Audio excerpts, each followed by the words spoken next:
Good morning, everyone. It is 9 o'clock on Tuesday, September the 8th. All public meetings are live streamed and recorded. Any verbal or written information provided may be included in public documents as per the Freedom of Information and Protection of Privacy Act. I'd like to call the meeting to order. We have an agenda before us. Someone care to move adoption? Councillor Vandermeer, all in favor? Motion carries. Item 3.1, the adoption of the minutes, the regular council meeting from the 25th of August 2020. Any changes or additions to the minutes? Councillor Duncan moves. All in favor? Motion carries 7-0. Item 4.1, 9 a.m. RCMP Detachment Commanders, Staff Sergeant Carl Dinsdale, Rocky Mountain House, Sergeant Jody Achtymichuck from Sundre, and Sergeant Pierre St-Cyr from Rimbey. Welcome, gentlemen. We'll quickly go around and do introductions. So I believe this is the first time all of you have been here to the council. Good morning, Jim Duncan, Division 1, that's southwest of Rocky Mountain House. Good morning, Cami Laird, Councillor Division 2, and that's the area east of Rocky Mountain House, straddling Highway 598. Good morning, Daryl Lougheed, Councillor for Division 3, and that's East Central, straddling Highway 11. Tim Hoven, Councillor for Division. I'm in the southeast corner and then south of Highway 54 all the way out to the parks, and I'm the Reeve of Clearwater County. Michelle Swanson, Division 7. I'm everything north of Highway 12. John Vandermeer, Councillor for Division 4, that's north and west of Caroline. Good morning. Division 5, and I basically surround Rocky Mountain House and go through to the Saskatchewan. Good morning. Murray Hagan, Director of Corporate Services. Good morning, Rick Emmons, CAO. So welcome, gentlemen. Thank you for making the time to come to us today. So, you have the floor. Have the floor. Well, thank you. Good morning. It's a pleasure to finally be able to come and meet with Clearwater County Council. I've been looking forward to this for 8 months now. So, as COVID threw a huge hurdle into my transition from Saskatchewan to Alberta, this is one of those aspects. However, I am pleased to be here this morning. I sent Tracy an electronic version of my report and statistics last evening. So if you wish, you can refer to those. If you need paper copies, I can make them available.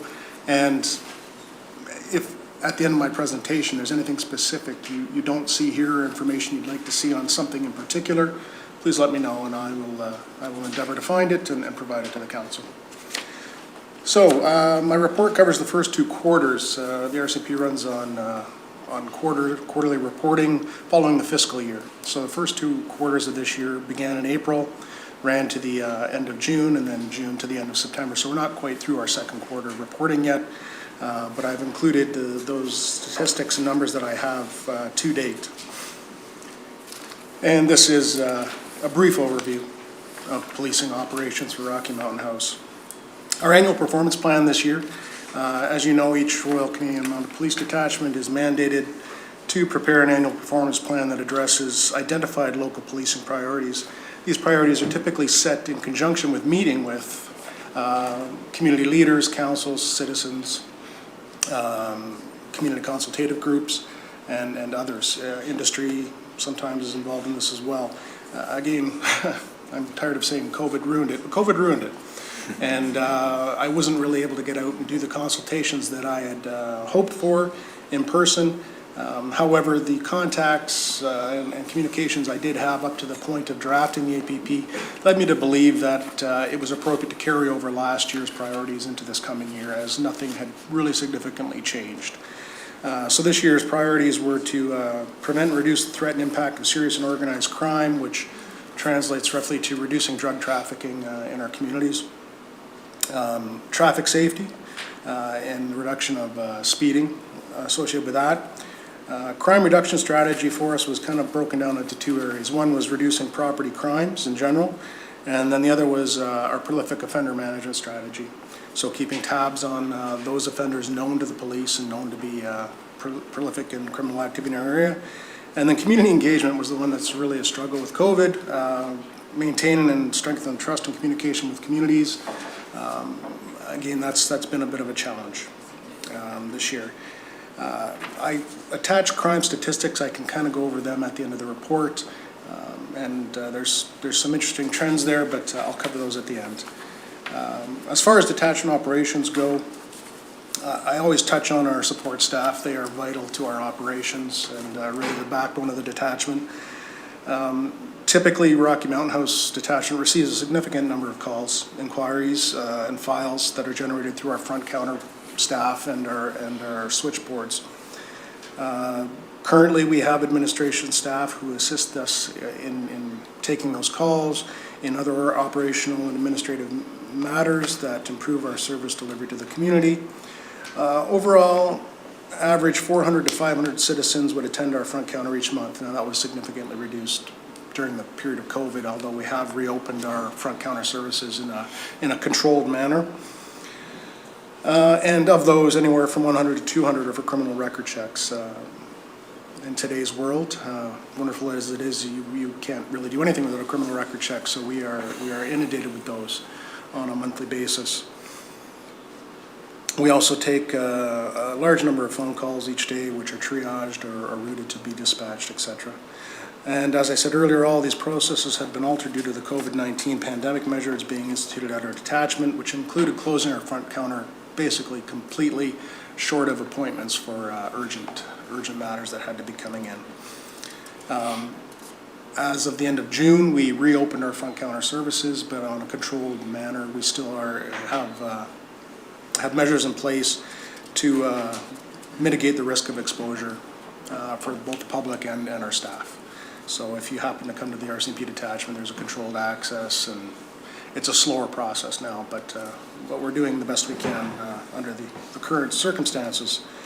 And right now, because I'm relatively new to the detachment, I'm kind of reviewing our administrative staff and how they're being utilized and what they do, just to ensure that we are having the most efficiencies out of the staff that we have.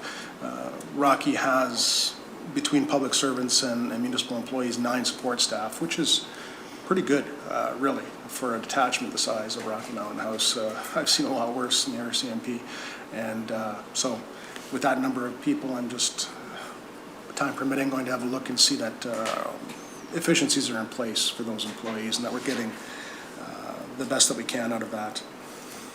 So the annual performance plan, I already identified the priorities.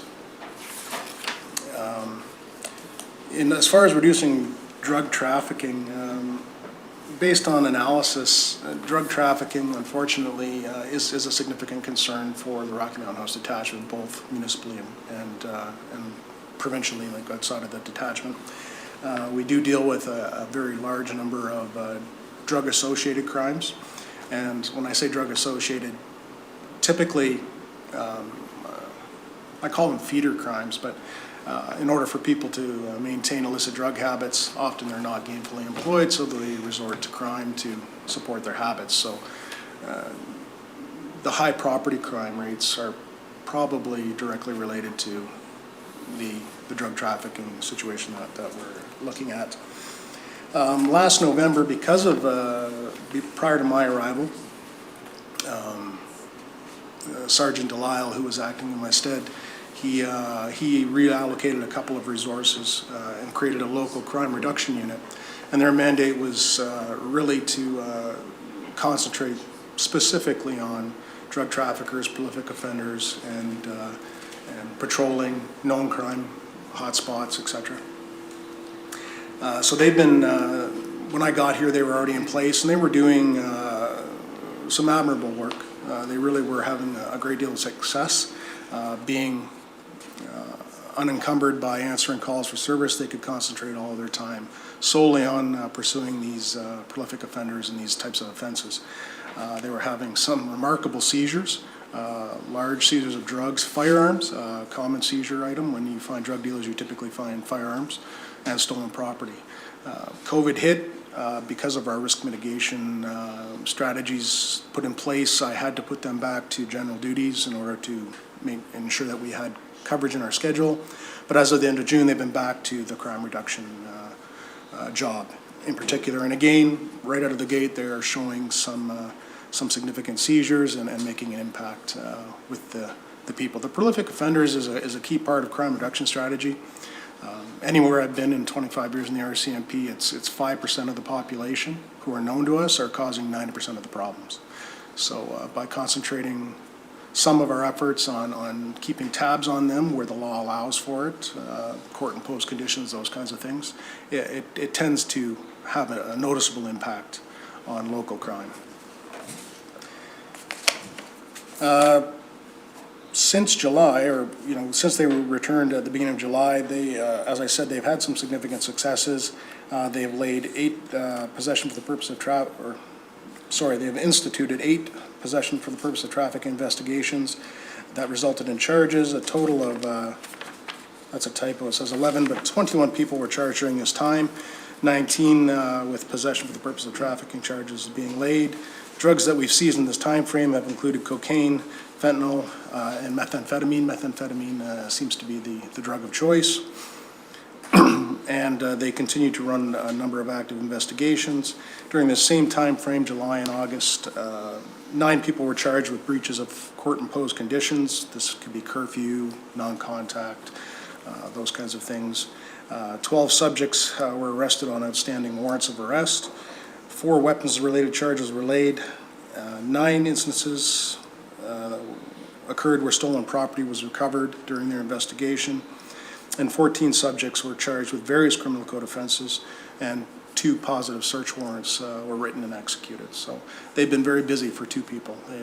They've done a great job. This year to date has seen 25 investigations into trafficking and possession for the purpose of trafficking by the crime reduction unit this year. Of those, 15 of those investigations have resulted in charges being laid in relation to drugs and illegal firearms. And as I stated, a large amount of drugs, firearms, and proceeds of crime have been seized by that unit. So they are doing fantastic work.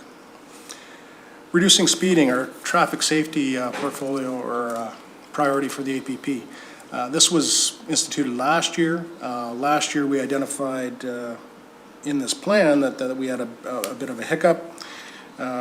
We had a training gap. We don't have very many detachment members trained in the use of radars that are in all our vehicles. So we had planned for some radar training to get the bulk of the staff trained up this past spring. It got COVID and was canceled, so we still are trying to deal with that training gap and get our members trained up.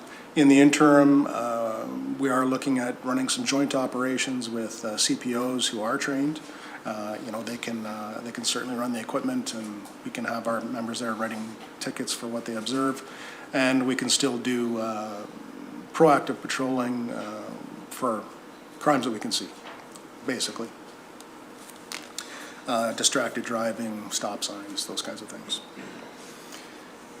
Our crime reduction strategy in conjunction with reducing property crimes.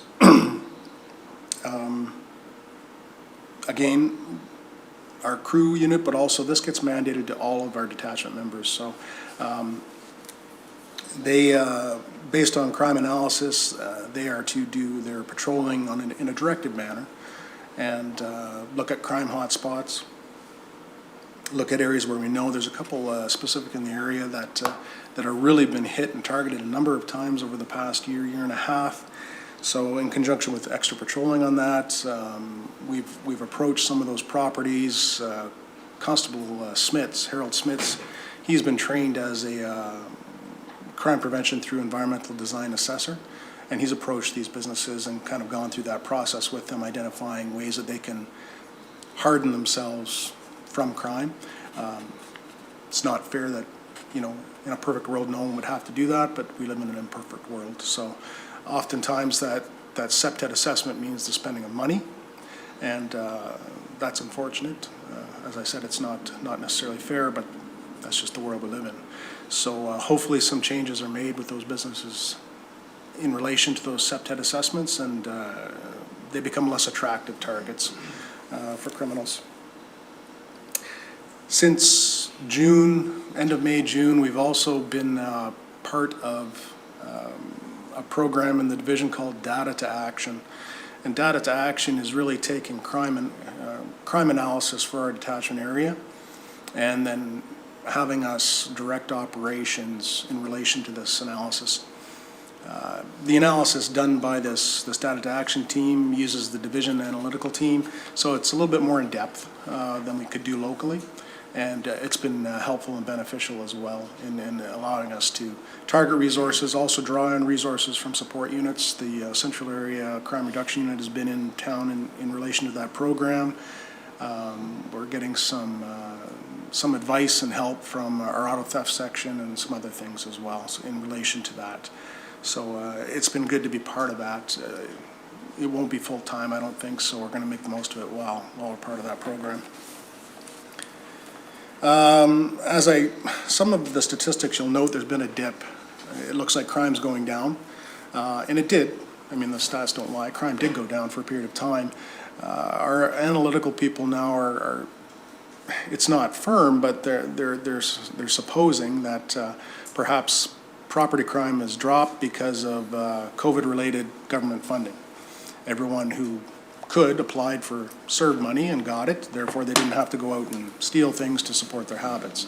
So we are kind of bracing ourselves for potentially, I mean this isn't a given, but there could potentially be a significant spike in property crime once that funding ends. If it ends abruptly, you might see a return to people having to go and commit crime to support whatever it is they have to support. So we're kind of bracing for that a little bit. I don't want to be a doomsday prophet, but if that money ends suddenly, they're going to need that money somewhere else. So just as a side note, we're preparing for that. Our prolific offender strategy, I already kind of covered generally what it is.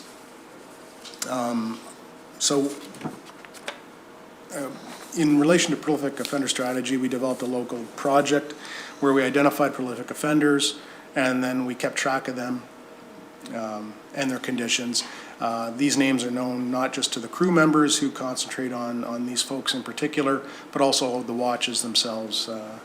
Time permitting, they go and do these checks as well. There was some concern about, well, what if the watch checks them and crew checks them and then the watch checks them again? I'm sorry.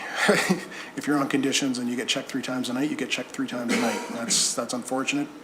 There's a solution to that. Get off your conditions and don't break the law. So it's having some benefits. We are seeing lots of people. Our top 10 that we had identified of these 21, I think 9 of them are in custody currently. So it's having positive results. Placing them back. If they're not, either it gives them 3 options: obey their conditions and no problem, except us knocking on your door at 3 in the morning to ensure you're obeying your conditions. Don't obey your conditions, go back to jail or relocate. I mean, that's kind of it. If you're on this list, you're being checked. So because of our local First Nations, they have a significant amount of people on this list as well. So we've also directed internally a couple of members to do crime reduction work for the 2 local First Nations, and they complement the 2 members that we had put on our detachment crime reduction unit. And as a result of the new provincially funded resources that the detachment is getting, those 2 new positions, we're now able to formalize that crime reduction unit, so they'll be permanent, they'll be in place moving forward. So that was, from a resource standpoint, that was really good news, because we were looking at having to kind of make this a temporary measure, and based on the successes they're having, it's going to be great that they are formalized and permanent. Now, community engagement. As I said, community engagement's been a struggle. With the COVID risk mitigation and all the conditions surrounding that, especially for large community engagement, the town halls that were being hosted over the past couple of years in this area and in Alberta in general, well, across the country. Being unable to do that, and that maintains, or that remains a priority of the commanding officer to do that community engagement with the citizens. I've asked, and hopefully we're working towards being able to have both the county and the town assist us with the technology required to do this in a virtual sense. So the technology that you have for your meeting, we would like to borrow and do for a virtual town hall with the public, so that they have an opportunity to express their concerns or questions and have a bit of an open forum. That's important. It's important for people and it's important for us. So hopefully that moves forward here this fall, and we can make that happen sooner than later. As far as human resources for the detachment in general, I said we had 9 support staff positions. We do. One is away on a long-term sick leave, and I've got another support staff who's going to be looking at a long-term leave for family reasons coming up in the new year. So I've got a casual filling in for the one, and then now I've got to look for a person for a term position for the other. Hopefully that doesn't pose too big of a problem. As far as regular members go, we still have one recruit who's just nearing the end of their field training phase, so they'll be considered fully trained here very shortly. And then next week we're expecting another new recruit from Depot to be arriving in the community, and they'll begin their field training process. We were what they call surplus to establishment for a period of time. We had people at the detachment who were transferred out, awaiting the sale of their home, and then their replacements in the interim had already showed up. That looks like one person did sell and left. Constable Kavanaugh left when Constable Bailey Young, our new school resource officer, bought his house. So we have both school resource officers are now fully staffed. And that only leaves us really with one surplus to establishment position. They're still looking at selling their house, so we may go back to our just being fully staffed. Out of being fully staffed, however, we do have one member on a maternity leave and 2 members on long-term off-duty sick situations. However, staffing did decide to fill my operations NCO position. And Sergeant Trevor Shea, who is a 20-year member transferring out of Iqaluit, has agreed to the transfer. Hopefully we see him here on the ground by Christmas time. He brings a ton of experience in 4 divisions with him, so he'll be a nice addition to the detachment. And that should keep us short of one person on light duties. We really should be in pretty good shape staffing-wise. As far as regular members go, over the past year, there has been a number of critical incident calls in the past year and a half or so in Rocky Mountain House. That's the nature of the job. However, members investigating these things, attending and investigating, it can be emotionally challenging. It can produce a high degree of shock in them. And then the COVID pandemic has also increased anxiety a little bit for everyone, I think, in society.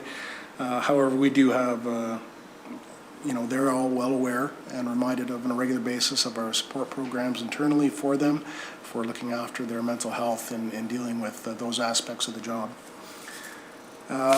So that is my report. I'll quickly cover some of the highlights of our crime statistics from January to the end of July this year.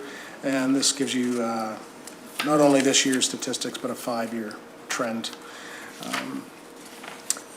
So these statistics, they are for the whole detachment, not just for Clearwater County. They include the town and the reserves. No, these are just provincial statistics. Okay. Yeah, these don't include the municipal numbers. I can provide the municipal numbers if you wish for comparison purposes. I just wasn't sure if you were interested in seeing the town numbers versus the provincial numbers. Is there any desire from people? I would like to see that data. Okay, yeah, I can get it to you Thank you. later, yeah, certainly. So going through the statistics, I know numbers don't mean a whole lot. These statistics are actually, they're new to me. They're kind of neat. They kind of show that little graph trend, which is nice.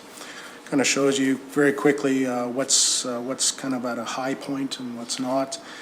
Some of the statistics of note, the homicides and offenses related to death show a 200% increase over the past 5 years and a 50% increase this year in particular. All of the homicides that have occurred this year have been within the First Nations. So it's been busy. However, homicides typically are, they're taken over and dealt with by our major crime units. So while initially they're a bit of a resource strain, once the investigation is ongoing, major crimes looks after that. And but again, that's why we have that crime reduction unit up there. So break and enters are showing down. And the reason I kind of noted that is, again, this could be as a result of what we're seeing due to the pandemic, monies being distributed by the government. Theft of motor vehicles up overall over 5 years, but down this year so far. Drug enforcement, both possession and trafficking, show down over the past 5 years, but up this year. So a bit of a trend, and again, this is one of the reasons we have the crime reduction unit going on. I highlighted mental health. It's 40% increase in mental health calls over the past 5 years and a 23% increase this year. Mental health calls can be stressful for the members, really specifically for Rocky Mountain House, and I'm sure Rimbey and Sundre are the same. We don't have a mental health facility here, so anytime we deal with a mental health call, it means typically the member is tied up driving the subject of this call to either Red Deer or Ponoka, waiting for them to be assessed, and then either driving them home or coming back once they're admitted. So they're very time-consuming calls, and the fact that they're rising is a concern for us resource-wise. And it's also a bit of an anxiety-producing call for members these days. It seems to be in the media how the police response to a mental health crisis is not appreciated by all of the public. The RCMP, we like to think we can do everything. And we are trained in crisis response. There is training provided to the members. However, we are not mental health professionals. We are police officers. So you get a police response when you call the police. So that, but in general, police services, including the RCMP, are looking at how we respond to mental health crisis. So there may be some changes moving forward. False and abandoned 911 calls. You can see this year we had a 253% increase in those kinds of things. And again, it was a false call or an abandoned call. They're time consuming because we're mandated to respond to 911 calls to ensure and find out that yes, indeed, it was a false call. Why it jumped with those kinds of numbers, I can only speculate at, but a time consuming type of call for the RCMP, even if it's false, because we've got to go to the residence where it originated from. Suspicious persons, vehicles, and property are up 112% over 5 years, 36% this year. I don't want to say I like this, but I like the fact that people are calling us before crime occurs. We are seeing a bit of a trend with social media where something is happening, a crime is being committed, and they go to Facebook or they go to, there's some very useful phone apps. This light catch is great for information sharing, but I will ask the public, call the police and then share it on social media. So this rise in these types of calls perhaps correlates a little bit to the reduction because people are turning on their lights, calling the police, and we're able to respond and trying to address the suspicious vehicle or person before they commit a crime. Persons reported missing. This is a priority for us and a bit of a time-consuming call as well. They're up. So just these are things that tend to tie us up a little bit. Broken down a bit further, you'll see robberies are up 400% this year. That's a concerning crime statistic. Typically, that means you're not just having something stolen, you're having something stolen in person with the threat of violence or a weapon being used. So that trend is concerning. Assaults are up 63% this year. Some of these numbers could be as a result of people being kind of in close proximity to each other for extended periods of time and resulting in raised tempers, anxiety, those kinds of things. So starting to see some of that interpersonal violence come up a little bit. Criminal harassment has steadily risen over the years, and this goes hand in hand with social media. We get just a ton of calls about someone threatened me, or they're harassing me over Facebook, or they're texting me and harassing me, and the simple answer of, well, turn off Facebook and walk away doesn't seem to appease everybody. So we deal with a lot of that. Frauds are up, and again, that may be in conjunction with lots of people sitting at home and being on computers or other things. They're getting lots of email fraud, telephone fraud on my RCMP issued work phone. Some days I get a dozen calls because there's a warrant out for my arrest because I haven't paid my taxes. So yeah, hopefully education, public education is doing a bit in eliminating this. If it sounds funny, it probably is funny. Ignore it, hang up, and CRA will never call you. And that last page of statistics, actual numbers, you'll see on the right side, go a couple more slides. It'll tell you there's flags issued, and it'll tell you if it's, yeah, here we go. So if the numbers are varying to a point where it becomes an issue, it'll tell you that there's an issue with that area to look at a bit closer. So on here, again, suspicious persons in vehicle was an issue. Well-being checks and mental health act became issues. In theft of motor vehicles, although they hadn't changed a ton, I mean, the numbers we have are concerning, but within that category specifically, SUV theft is showing a bit of a climb. And then our pursuits, the number of pursuits being conducted were an issue. The RCMP pursuit policy is quite clear. We limit our pursuits, road pursuits, to crimes that necessitate that risk. So simply a stolen vehicle or someone that won't stop for us isn't enough for us to simply pursue a vehicle. It's not worth the risk to the public. There has to be a significant crime associated with that vehicle for us to institute that pursuit. Seeing that number of pursuits go up means there's been that many more crimes that necessitate us actually engaging in a pursuit of a vehicle. So that in itself is a bit of a concerning crime trend. The manner of driving sometimes is to such a high degree of public risk that we will sometimes pursue simply for that. They're just driving in a manner that's posing such a great risk to the general public that we need to stop them. And that happens on some occasions, but the risk was seen clearly here in July. A pursuit was instituted, started in town, went through, I think, 3 counties, ended up out near Sylvan Lake somewhere, and resulted in a collision at an intersection right here. Significant damage to 2 private motor vehicles and a police vehicle. Thankfully no one was hurt. But still, a significant cost associated with that pursuit, and highlights the risk, why we don't want to do these things unnecessarily. And then the last page I sent, this one kind of gives you just a real quick snapshot of offenses. This one does touch on the municipal. So here's municipal. So person crimes municipally were down 16%, property crime was up 3%, and other criminal codes were down 17%. Of the property crimes that increased, there was a 5% increase in break and enters, 17% increase in theft of motor vehicles, but a 25% decrease in theft under $5,000 overall. Now these are town numbers, so 6% decrease overall for crime in town from January to July of 2020 versus 2019. And the next page shows the provincial numbers. So persons crimes didn't change significantly. Property crime came down 23%, and other criminal code matters came down 11%.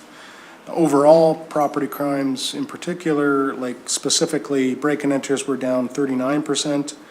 theft of motor vehicles were down 11%, and theft under $5,000 was down 59%. So overall, provincially, 15% decrease in crime statistics. And again, I mean, not to discount what this means. I mean, this is great, but this could be as a result of monies being in the community that aren't normally there. Therefore, people aren't needing to commit crime to support perhaps illicit habits. So, so that's, yeah, January to July of this year versus 2019. So. And then I had included the last page, and that isn't specific to, this is overall detachment numbers, not specific to provincial or municipal numbers.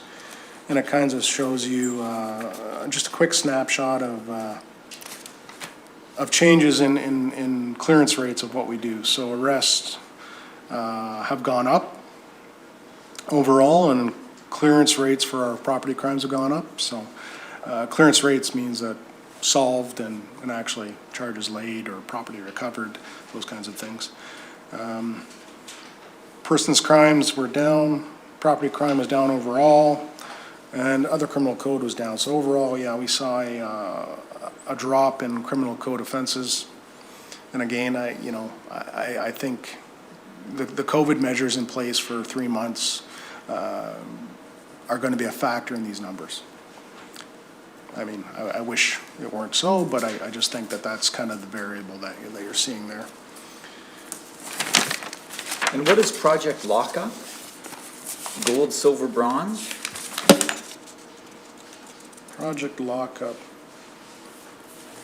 What's Lockup again? Just right underneath the, Yeah. That's specific, it's really a specific terminology that we're using to focus on different levels of criminals and targeting them. Yes, sorry, in relation to our prolific offender strategy,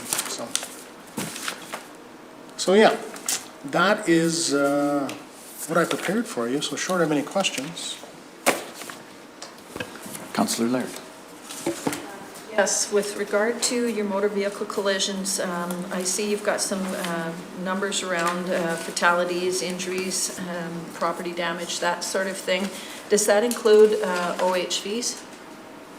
No, that would simply be on highway vehicles, not off highway vehicles. This year, we've had unfortunately one tragedy involving off-road vehicles. But overall, I haven't seen any significant numbers in off-road highway vehicles this year, which, knock on wood, continues and is nice to see, especially based on the numbers of people we've seen going into the West Country transporting OHVs. Subsequent question, thank you.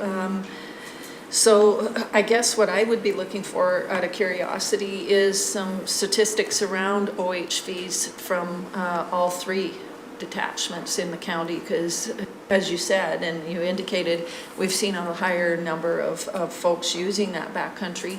I'd be curious to see what that trend looks like as compared to even last year. I can research that and get you what we have. I think in order to get a clear picture of that, you would also want to talk with conservation and Fish and Wildlife and other enforcement agencies that are back there, and possibly interacting with those people more often than we are.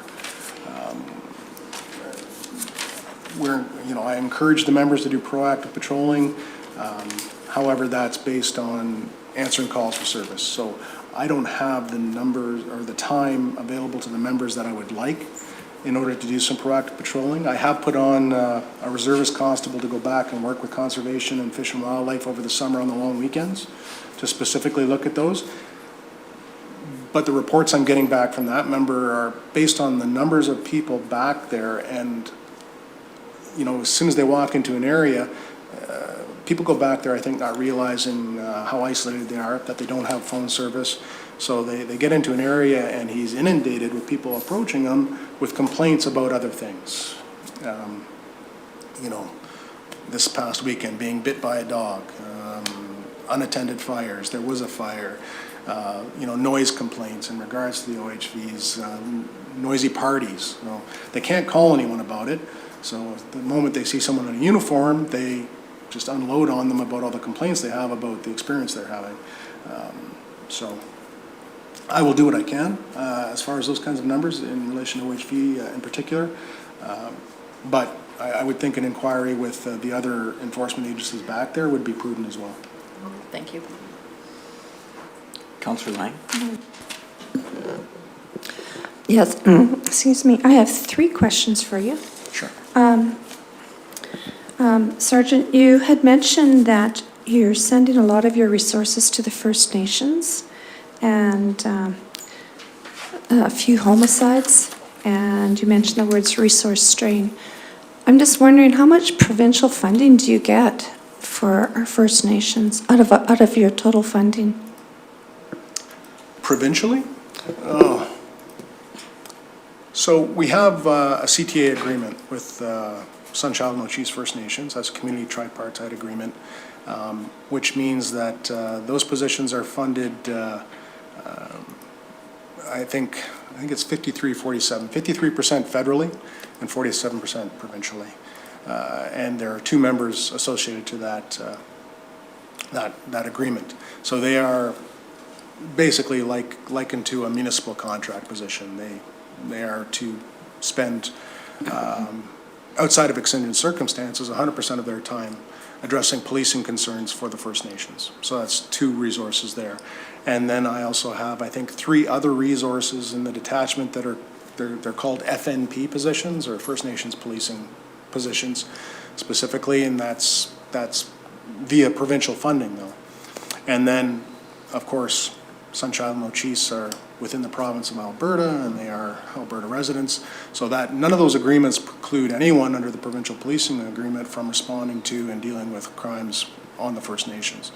I can tell you that the First Nations overall account for, it's a pretty even breakdown. So provincially, over the year, about 35% of our crime total. Town accounts for roughly the same, and the First Nations account. So it's a pretty even split between the 3 types of policing as far as draws on our resources.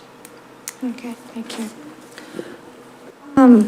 Okay, so the second question, I noticed on your stats page that the robberies are from January to July increased by 225%, and in July 400%.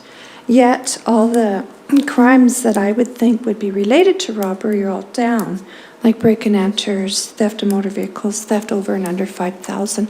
How do you explain that when all these thefts and everything are down, yet robberies are up? Well, the robberies, so a robbery is well, it's a crime committed in person against your person. So typically someone approaches you directly and threatens you with violence or a firearm or a weapon of some sort and steals from you in person. So it's its own class of crime outside of the actual property offenses. It's considered a crime against a person, not a property crime. Okay. Third question. At the Clearwater Crime Watch meeting, and again today, you'd mentioned how the mental health and your calls to deal with mental health issues really taxing on your time. Have you heard if Alberta Health Services of the province has acknowledged this, of the strain that it's putting on the RCMP? Yes, in fact, Alberta Health Services for the Central Region in particular, I think is working with the RCMP to begin examining the potential for a coordinated response from mental health services and police.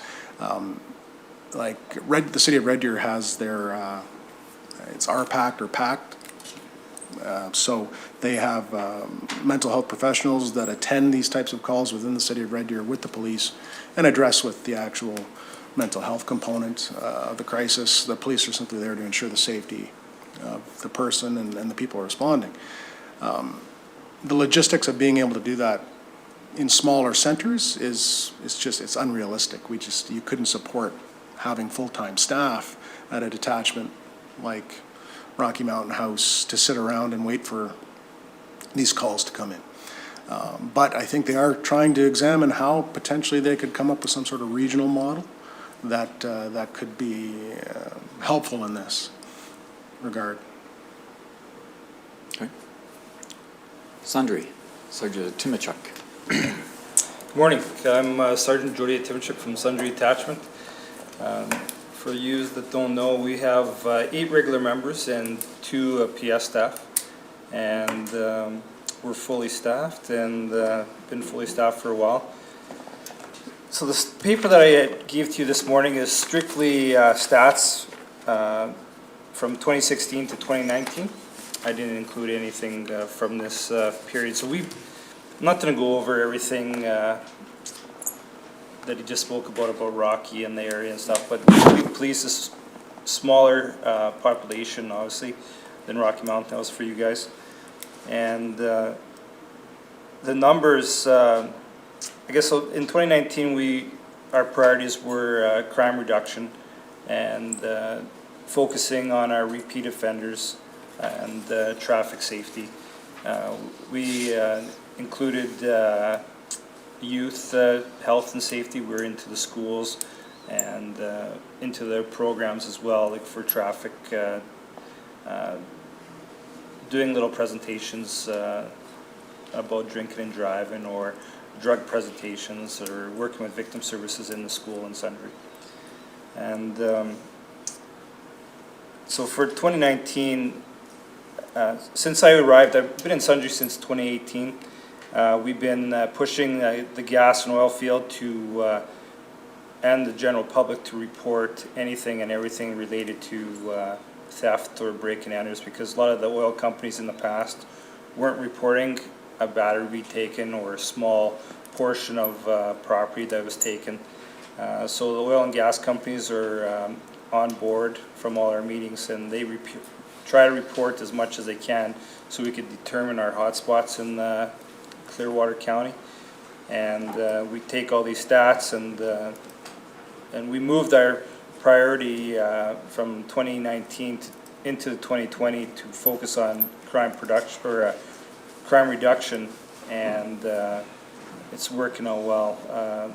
We take all these stats, we're sending our members to do active patrols in the hotspots, and we're seeing some good results. So in the stats that I provided you today, you can see that the break-in enters have gone up from 2018 to 2019, 270%, and that we believe is lots to do with them finally reporting as much as they can, because there's a lot of abandoned sites that there's a lot of stuff that's valuable on them, and they're losing copper wire, for one example, and not reporting, and now they are, and it's been working. Our assaults have gone down in Clearwater from 2018 to 2019, and a lot of we still have a lot of problems with thefts and smaller thefts into the counties in the rural area. And when we're dealing with the clients that we stop and or arrest, it's usually drug related too, or they're going for money to survive when they're stealing this small property. So when we focus on crime reduction, we're looking at all kinds of crime reduction in general. Repeat offenders that are living in your area or into the county, if they're on conditions, we're on top of them. We if they have some sort of conditions, we're checking on them and making sure that they're buying their curfews or not to be at certain locations, and it's been really working. I don't have the exact number on top of my head, but it's almost it'd be almost 100% of these people that we do check on end up getting arrested again because we're on top of them, and it really helps. We do see quite a bit of, and I don't know if they're ATV or motor vehicles stats, but we do see a lot of injury or property damage from motor vehicles being reported to us for the Clearwater County. We've had, in 2019, we had 12 motor vehicle injuries. I want to say that it does include off-road vehicles in our stats. I just can't remember 100%. But the property damage as well. And we do see, we are out in the West Country quite a bit from Sundre.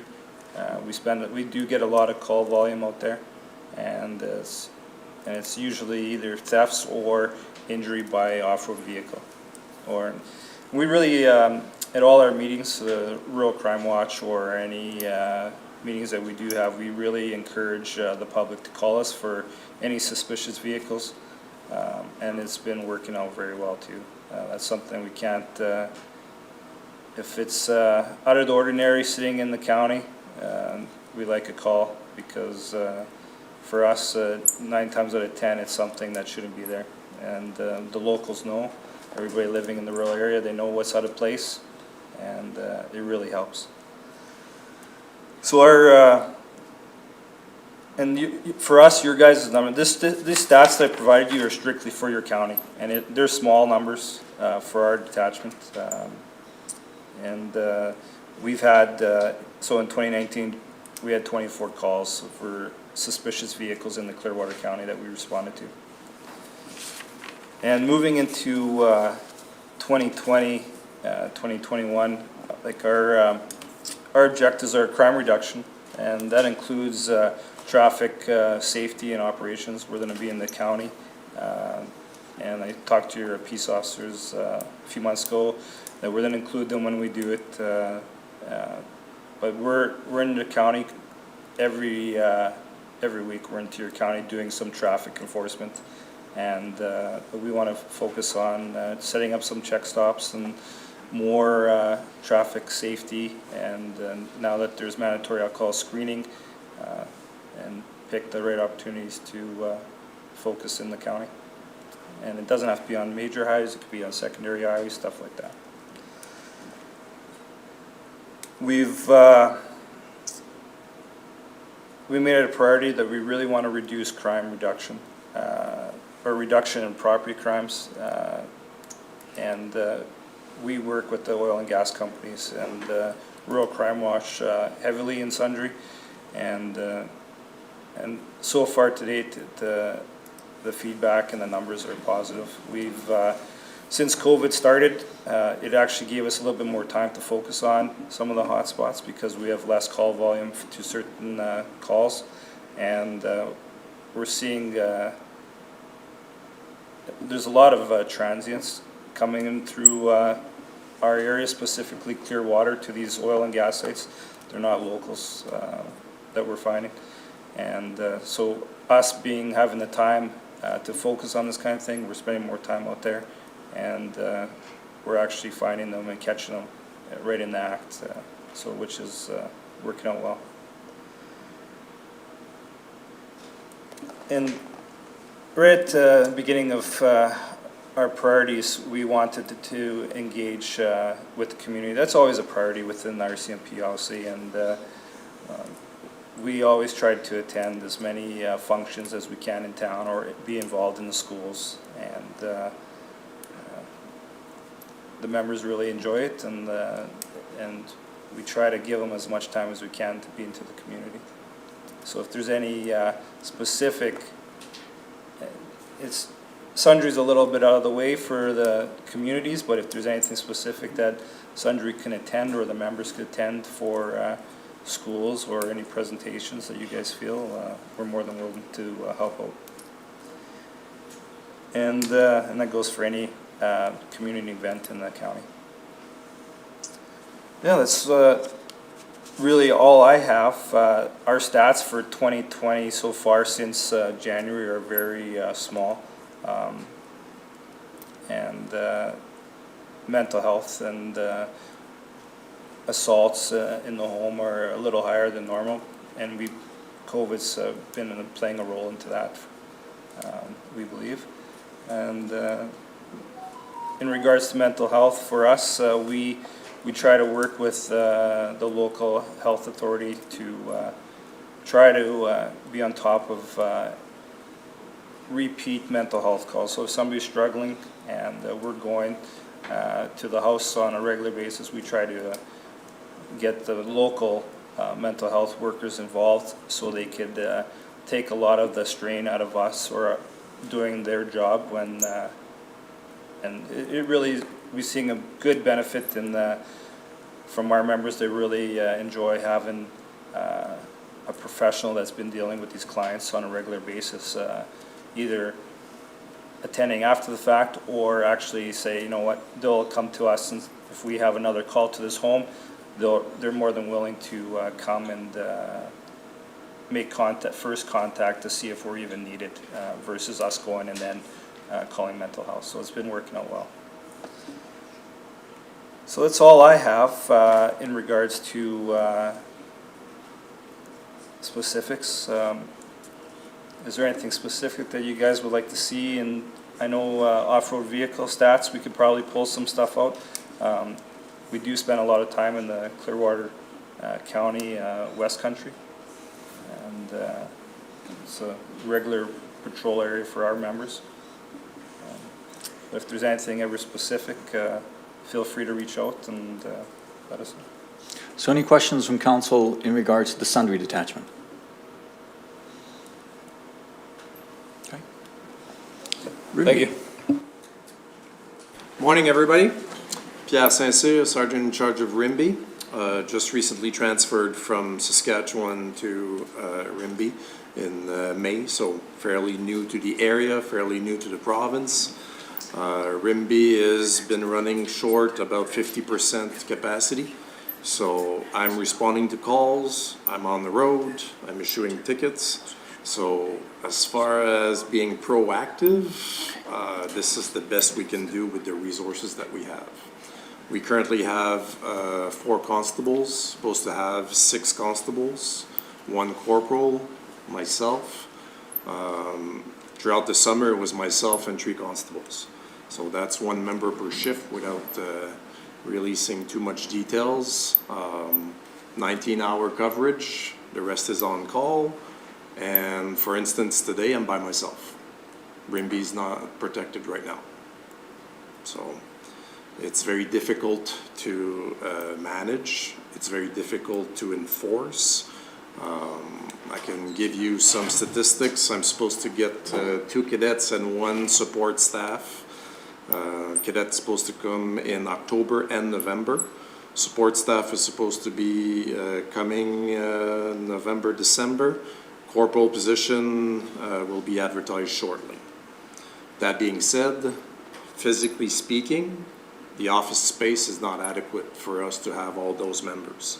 So I suspect that they're probably going to be working out of Sylvan Lake, 52 kilometers away. Priorities, crime reduction, property crime, very similar to what my colleagues touched on. We have a lot of break-and-enters into cottages. We have over 8 communities. It's a huge rural area to cover. 1 member per shift can only do so much. We try to reduce speeding, impaired drivers, motor vehicle theft. We have motor vehicle theft every 2nd day in Rimbey, if not a recovered vehicle from a theft file. We've been working with the integrated traffic unit and the sheriff as well, but I only can spare 1 member unless I pay overtime. Very keen on community policing. Every event we try to attend, I have to give the members their time back. It's the cost of doing business. We emphasize on prolific offenders, really focus on them to the point of harassing them. 1 check, 2 checks, 3 checks, 4 checks, I don't care. You're on conditions, you have to abide by those conditions. As a result, out of our 4 prolific offenders, 3 are now in custody and remanded. We also have a bait car program that we're trying to set up with the local CRU. Our local CRU is either with Rocky Mountain House or Panoka. So the logistics of getting the vehicle sometimes is not that easy. Assaults, we have a lot of domestic violence, up 30%. Threats, 25%. Frauds, because of the government aid package, we have a lot of frauds over the phone, as mentioned by Staff Sergeant Dinsdale. Impaired driving, 25 impaired drivers since my arrival. So May 19th to now, 25 impaired drivers. Driving complaints through the roof. We get driving complaints once or twice a day. It's difficult to follow up. By the time we get there, they're gone unless the person is being followed by the complainant. A lot of possession, stolen property, break and enters, touch on that. A couple of boat rescues. The logistics with that is that our boat is now in Black Falls. We lost our boat before my arrival, a couple of years ago apparently. So I have to coordinate with the fire department and Black Falls as well. My colleagues touch on MHAs, which is Mental Health Act. The logistics around that is that typically for a response to a Mental Health Act is a 2-member response. So if you do the math, if I'm responding to a call today, I have to call in the night shift. So it's very taxing on resources. It might be a 2-hour call out, might be an hour call out, it might be a nothing call.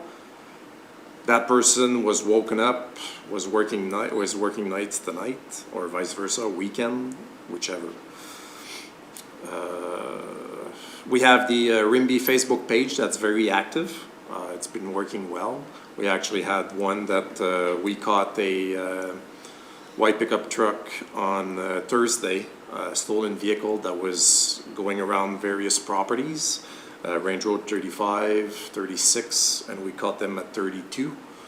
And stolen vehicle, stolen property inside the vehicle as well. So, and that came through the Facebook page. Yes, usually people will post it on Facebook. We would like them to call the RCMP first, then they can relay the information. As far as off-road vehicle collisions, I only have one that I can recall, and it's the one in March. Snowmobile impaired driver. It wasn't a fatal. We don't have statistics for that because we simply can't patrol. I just had the sleds and the quads serviced because they weren't being used. I tried to start them, they didn't start. As a result of that, well, we can't do patrols because as well, we need 2 members on quads and sleds for patrols. I can't. I simply can't do it. Now, we can and try to do that during the long weekends, things like that. But then again, I don't have members on the road to respond to calls for service while we're doing off-road vehicle patrols. I'm not trying to find excuses here, folks. It's the reality of it is that it's a huge area. We get calls in Clearwater County for usually stolen property, break and enter. I think we have an increase as a result of the companies are getting fed up and decide to report it and see if the RCMP can track down the culprits or not. Fatalities, we've had 4 in Rimbey from motor vehicle collisions since March.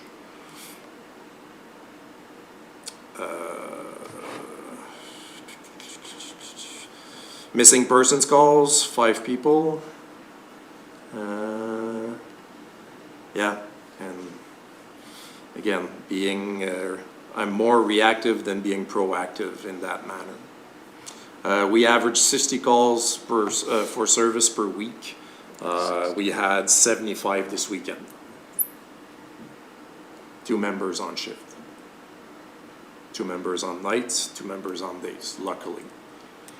But still, that's a lot of files for 2 members. I'm sorry I don't have the exact statistics. I can forward that to you folks if you insist or request them. That's not a problem. I will do my very best. I don't know if I'll be able to give that to you today. I'm working. I think that's it. Thank you. Thank you for your honesty. Councillor Laird. And I concur. I appreciate your candor. That's not always an easy thing to do in a political position, for sure. Oh, I'm not. I will tell you like it is, unfortunately, but that's. There's some of us in this room who probably do the same. So recognizing some of the pressures on yourself and your members, and that they're working on a process currently for a regional system. You also have access to the International Critical Incident Stress Foundation here in Alberta. That's a 24/7, 365 answer. If you want that number, I'm happy to give it to you, because unfortunately, eventually, your members will need it. Well, it takes a toll on families, on the It members does. themselves, and, yeah. And it's peer-led, peer-activated. So something to think about in the future if you need it. And it's here right in Alberta. Amen. Councillor Lang. Yes, I went through Rimbey on Saturday, and I was amazed. It was very busy. It looked like it was a growing community. So I find it very disturbing, the low numbers of RCMP and the fact that you may have to work out of Sylvan. It just doesn't make much sense. Because right now, we currently have 2 workstations, 1 workstation from the PS staff, my office. They can use my office when I'm not present, not a problem, so 3rd workstation. But we also don't lodge prisoners in Rimbey. Don't know if you're aware. Our cells have been condemned because they're obsolete and they're not safe for lodging, so we have to transport. So if we do arrest somebody and we have to detain them, we have to take them to Sylvan Lake. So if a call for service comes in, then we have to scramble. Maybe it's the person who's on call, maybe it's the second member, maybe it's the night shift that's going to be coming in a little bit earlier.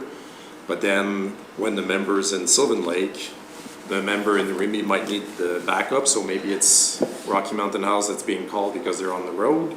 Maybe it's Ponoka, Wetaskiwin.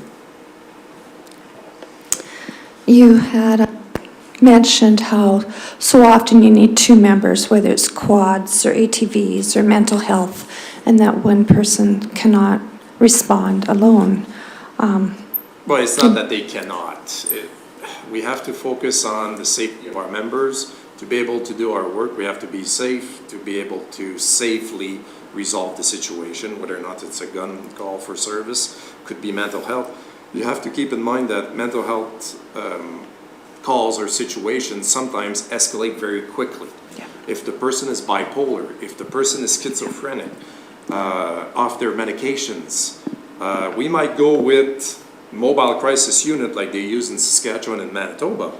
That's all good. It's a member plus a civilian employee, a counselor in mental health, a doctor sometimes, a nurse, but they're not physically armed to be able to respond to somebody with an edged weapon, for instance, or somebody who's physically aggressive and decides to take it onto that person. Yes, I understand that it's for the member's safety that you need that extra person. And this brings me to a thought. The RCMP years ago used to be able to use auxiliary members. Yes. And even though they were limited in what they could do, they were an extra set of hands, eyes, and ears, and even support in court because of, what they were able to witness. And for some reason, the province has moved away from that. And I'm just thinking, maybe this needs to be relooked at again. So I'm welcome thoughts from any of you. This is above my pay grade, but I will speak to it. In my opinion, the auxiliary program was a valuable tool. As you mentioned, eyes and ears, peace officer status, witness, can issue tickets, and so on and so forth. I believe the program has been suspended for Alberta temporarily. It's being reviewed following the incident in or around Edmonton, St. Albert, I believe, at the casino. As a result of that, I'm hoping that it will come back eventually, or something similar, or that we can, yeah, definitely. Because people are actually calling in. I've had 2 people since I've been in the position that have called in and said, you guys hire auxiliaries still, or? That would be nice to see, yes, especially smaller communities, yeah. Because a lot of the times, people don't make the difference between the auxiliary and the officer, so they still rely and go towards that person to seek police assistance and services. Deputy Reeve Swanson. Yes, thank you. It's not directed to anybody in particular, but I understand it was, I want to say about a month ago, 3 weeks ago, there was a direct number that citizens could call in regards to theft under 5,000 that wouldn't impact, it was specifically people could report. Will that be a separate line item under your statistics going forward? Or is that kind of included when you talk about reportable thefts? Like, I'm just wondering how you're going to report that particular statistic going forward, or if it's included in this. Numbers will be included in our general statistics. I'm not sure if there's a secondary type of scoring for the calls generated via the internet reporting, the online reporting tool, or not. Something I can inquire about, because then it wouldn't come out necessarily in crime statistics, but we'd be able to pull that secondary code and see how often it's being utilized. Yeah. So I'll look into it. I'd be curious on that to see if that helps, like you say, the reporting end of things on that, like, yeah, because it was, you reminded me, it was internet as well, so you could. Yeah, it's both online, ways, it so. has some specific parameters. They're Yeah. typically calls, it saves us time. Yes. Without doubt, because the members aren't inputting the data in relation to the call. Typically, they're calls that may not get an immediate response by police, or unfortunately, the reality is any response. If there's, if it's under $5,000, there's no suspects, no witnesses, or any other evidence to be recovered at the scene. We're going the way of big cities where here's your file number. Best of luck. In a perfect world, we'd have a member attending, but based on resources that we all, challenges that we all experience, that's just not a reality. Okay. What subsequent question? It's in regards, you mentioned Sergeant Dinsdale, in regards to there's apps out there for reporting, and you mentioned one, Light Catch. Is that been effective for helping you guys out, or is there another app that as residents we should maybe, again, I realize that your resources are limited and we are eyes and ears to the ground too, so to aid, is Light Catch the only app that you guys have been experienced, or is there another app that residents could tap into? That's the only app I'm aware of here. I think there was something separate in Saskatchewan that citizens were using. Light Catch is a real-time information sharing app. It's very interesting. Of course, it's not something that the RCMP officially recognizes or uses as an investigative tool, although more members than not, I think, have it on their phone, and they get the notifications as well, so they can kind of direct their patrols to where these reports are popping up. Outside of that, I can't think of anything specific technology-wise. No. Thank you. While I've got it, a quick mention, we talked a lot about, and I didn't mention it specifically, but both Jody and Sergeant St-Cyr did, is the lease site thefts certainly are a huge issue, and copper wire. In fact, the last Community Crime Watch meeting I was at, apparently they're tying phone lines now to their bumpers and driving away and stripping out phone lines. How that is worth the labor of getting the copper wire out of a phone line, I'm not sure.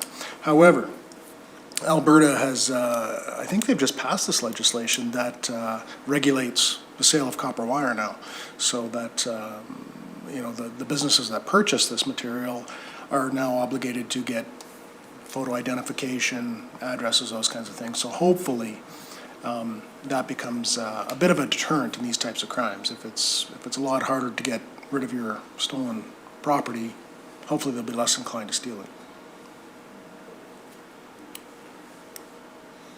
I have two questions for you all.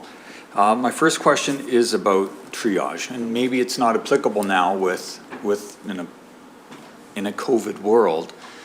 But last fall, there were so many people who would be arrested by the police, charged by police, and then the charges would be dropped by the Crown in order to get everything through the courts in that 18-month period. How, looking at the stats, these are all arrests or reports, or are these charges that are actually laid and followed up in court for the offenders? Two separate statistics. Okay. We've arrested so many people, then you would have, we've charged so many people.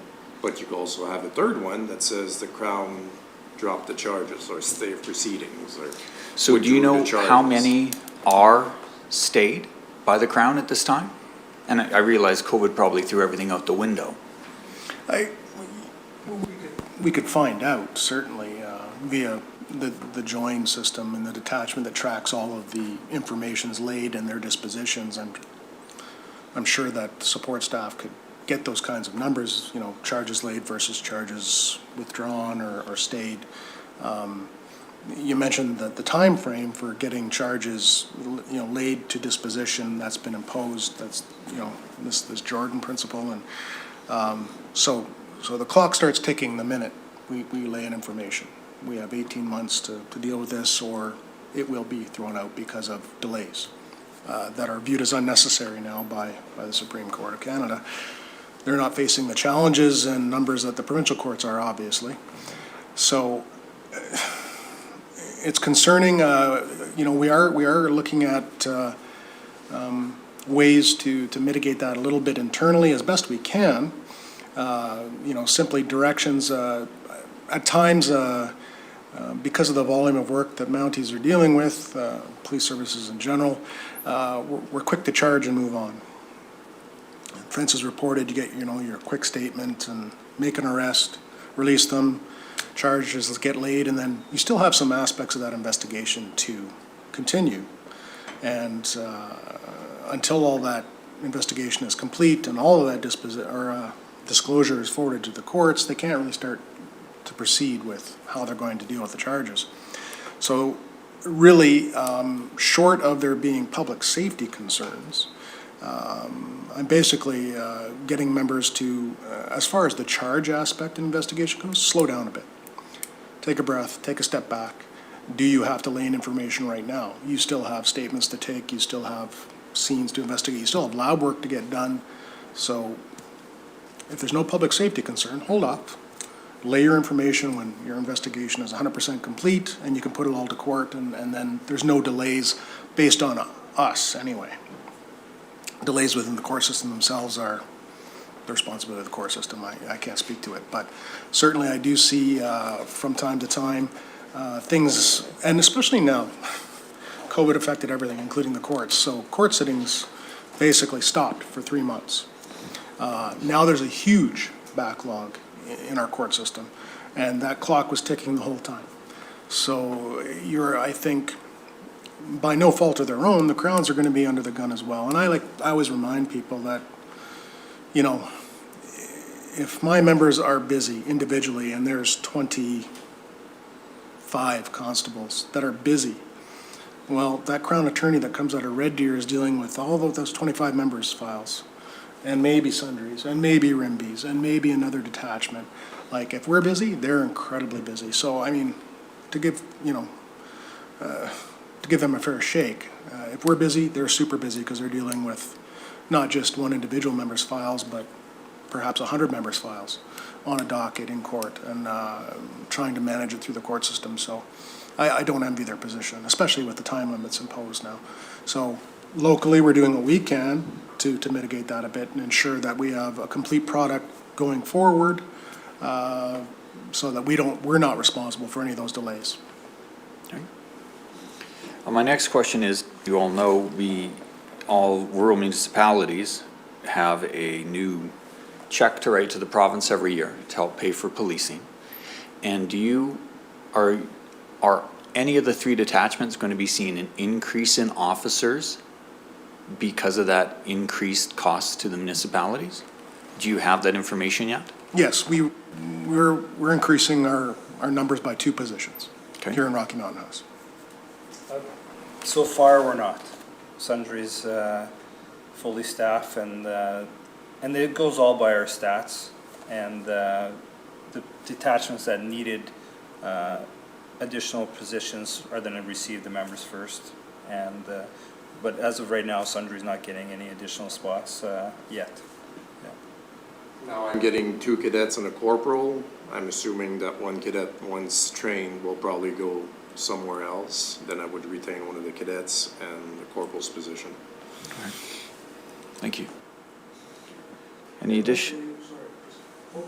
Translate into another support staff position as well. That isn't 100% firm. I've got to sell that a bit, but I'm hoping it translates into that as well. Any additional questions from council? Okay, could I invite Sergeant Miller to come up? There's, I've been informed there's a brief report on the long weekend. We'll have a brief recess. Well, before we do that, officers, thank you very much. I realize it's a crazy time in the world, especially when you look south of the border in the big cities. As someone who lives 30 minutes away from a police detachment, I want to thank you all for the work you do. I know it is extremely difficult, especially with the bad press that a few not very good officers get, but it's a very, very small percentage. In Clearwater County, all of us on council and all the residents really support all the work you do. So thank you. Thank you very much. So we'll have a brief recess.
10:27, and Sergeant Miller, long weekend update.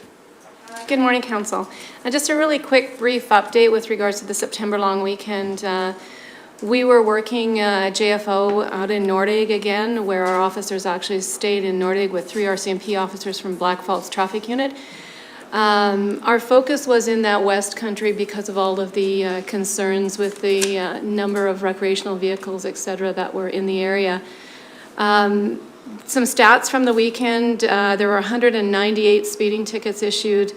High speeds on the Saturday, Sundays were between 151 and 171 kilometers an hour on Highway 11. Excuse me. And numerous, we didn't even want to list them, at over 140 and under 150, so between that 140, 150 range. We had 6 seatbelt violations, written warnings, 24, other provincial, 10, 1 impaired driver, and 2 criminal code warrants activated. We were also involved in a couple complaints out of Nordig. They had 2 very big, well, 1 very big on Saturday OHV rally, which was very successful from what I hear. We only had 1 complaint from one of the businesses in Nordig with regards to that, and it was some parking issues on the street behind the Shell. So we were dealing with that with Public Works. Nothing that we could do because there are no parking signs in there, and it was a little bit tight for vehicles to get through, so there were just some concerns with emergency vehicles not being able to get through there, and a couple people chased off the golf course from what I understand as well, that were riding OHVs and parking on hole number 9 at the golf course, so we dealt with a couple of those things. And then we had done some traffic control for the wildfire at Allstone Mountain, west of Nordig, just to give the wildfire team some assistance with traffic and slowing people down. It seems that red and blue lights don't mean slow down anymore. People were going through there at excessive speeds, definitely faster than the 60 kilometers an hour, and we ended up closing traffic down for about an hour to facilitate some helicopter pickups and drop-offs and work on the highway. And I know Reeve Hoven was there. I spoke with him, and his family got off the mountain safely, which was really good. We had a number of people that were up on the mountain that we were a little concerned about, but at the end of it all, everybody got off the mountain safely and the fire was extinguished. So that's the majority of the long weekend was very busy. I took pictures down at Bighorn Dam. Preacher's Point was full. Crescent Falls was absolutely crazy again. Unfortunately, we did not get down to the southern part of the county. I know that I spoke with some of the COs, the conservation officers at Rigg Street, and it was very busy down in the Rigg Street, Burnstick area again this long weekend. And I think it's going to be a trend that we're going to see continue on into 2021. Just because people that never knew what existed out there they've now discovered it, and are thoroughly enjoying it. For the most part, everybody was fairly compliant. I understand that there were 2 other incidents where search and rescue and emergency services were deployed down into the Burnstick Lake area. One was a minor injury, a broken arm, and I think a lost person that was found or returned back to camp afterwards. So a couple incidents. Overall, quiet on that side of it, very busy on the traffic and just general camping side of things. So, Any questions? Deputy Reeve Swanson. So I'm curious of these these campers that are camping random. Are these all local plates, Alberta plates, or are there out of province plates out there? you know, it was really interesting. A lot of the campers and people that we even stopped for speeding were lots of BC. There were a number of American plates that we saw passing through, which was really quite unusual because that's not a direct route from the border to Alaska. There were a couple American campers down in the Bighorn area that were camping in that area. So not huge amounts, mostly local Alberta plates, but we did see out of province, and Manitoba, Saskatchewan, lots of Canadian plates, I guess, and just a couple American plates. I think one from Iowa, which is really a long ways away, and one from Washington we saw. So. Councillor Lang? Yeah, a question. So at the Crime Watch meeting last week, one of the police officers, they spoke about how crazy busy it is out west, but they also said that they believed after the summer here that it would slow down greatly. What's your thoughts on that? I tend to agree with that. I think it's going to slow down for the fall, depending on what kind of fall we have. We saw a huge exit from the West Country on the Sunday because of the threat of snow and the actual snow that did fall in some areas. So I think it's going to depend on what our weather's like and whether or not the kids end up staying in school or not, because that's going to be a big player. If they close the schools again, I can see families moving back out and doing their camping and stuff on the weekends. Yes. I'll just add that I got a call and a couple emails regarding the parking there around the Shell too. They actually sent a video. I just sent it to all the councils, so they'll get a chance to watch it. But yeah, it looked like it was pretty crazy out there. Yeah, it was crowded, and I am going to be talking with Public Works just with regards to possibly getting some signs up on that new parking area by the hotel, just to direct people there. There were some conversations that people were told that they could not park there for the quad rally by, I don't even want to say because I'm not sure and I can't quantify it, but I think some signage on that new parking lot that's just north of the hotel would probably be beneficial to direct people to be parking in there as opposed to parking on the streets. On Sunday, the quad rally wasn't quite as big, and I think I talked to 3 people that were starting to unload behind the Shell there and asked them to move, and they actually, were fine. They unloaded and then moved across, and there were no problems on the Sunday. But Saturday, the quad rally, they had over 200 riders or 200 hands of cards. I don't know if that's how they count them, but it was a big rally for them. So was that parking lot by the lodge, was it not full? Because the whole reason that was made was because of these long weekend public activities that they put on, like the cornrows, the UTV rallies, Nordic days. That's why it was made, and all the problems we had last year. Yes, the parking lot was not full. There was a lot of space to park still there, and that's why I think maybe some signage or even direction. I did talk to the organizers on Saturday with regards to the parking, and I know that it was sort of addressed for the rally on Sunday to direct them to that location. So I'm not quite sure what's going on, whether it's just conversation where they're being told that they can't park there, or what's going on, but I just think that some signage would help alleviate that. And, saying that it's, Clearwater County's parking for staging of OHVs or vehicles to park. One suggestion would be no overnight parking, because I know that some people were asking if they could stay overnight and camp there, and I'm just like, no, probably not. So, but yeah, no, it was not fully utilized on the Saturday for sure. Okay. Thank you. Good. And I have to apologize, Councillor Lang, we missed the meeting on Wednesday. We were invited and we had it all set up to come, and my calendar put it on the Thursday when I sent out the invitation. So Officer McIver, who was attending, was standing out here going, no one's here. So it was my mistake that no one was at that meeting with regards to our officer's side of it. So thank you. We will move on to item, do we need a motion to accept the reports?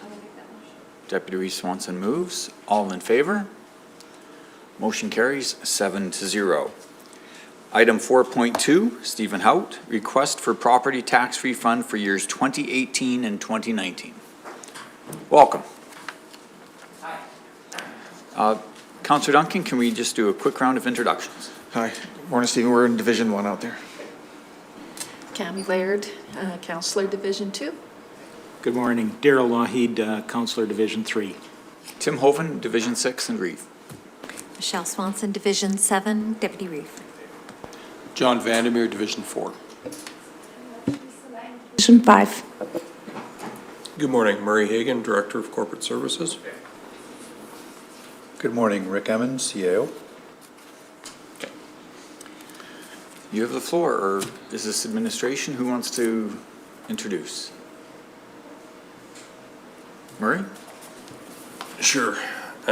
Still playing a little bit of catch-up, just back from holidays, but I was briefed on this request this morning. And my understanding, and as noted in the agenda item, is that Mr. Haupt worked with our manager of assessment to take a look at the gravel operation on his property. And it was determined by Mr. Cochin that an adjustment was warranted for the 2020 assessment. And legislation allows Mr. Cochin as the assessment manager to go back one previous assessment year to 2019 and adjust that amount as well, but not further than that.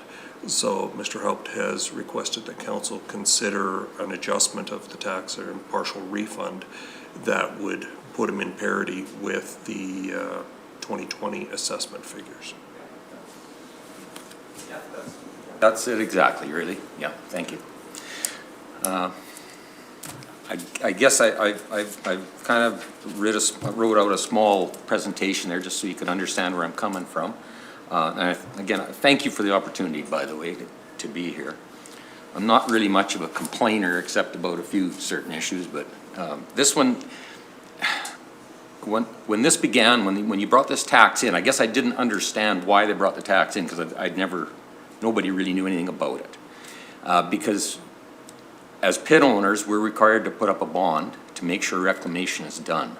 And Murph Paterni's been the only operator in this pit for at least 35 years. Prior to that, it was transportation, and they gave it up. And all of them, Paterni included, have been quite good at doing reclamation as things proceed. And the only reason there's even any there now that isn't reclaimed is that we now have to re-license the pit and reassess it. So we're in that process right now. But the amount of land that was unreclaimed and stuff just didn't tie in with what the facts were, because I don't think anybody really looked at it. So when Rob came out, he immediately said, well, yeah, he says, this doesn't look anything like what we've been, led to understand. So given that, and in fact that nothing's changed, I guess I'm kind of hoping that, in all fairness, this should go back to the beginning, because nothing's changed in the pit. We haven't done any more work. We haven't done anything since this tax came in, and yet, if we have to pay that amount for the first 2 years, it doesn't seem fair if we've been amended this year. And that's really all it is, as far as I'm concerned. It's just a matter of fairness. Yeah. Why the tax is there, I guess we could argue about that. I pay enough when we do sell gravel, but okay, I get it. The county needs revenue. Okay, I just want it to be fair, that's all. So any questions from council for either administration or Mr. Haupt?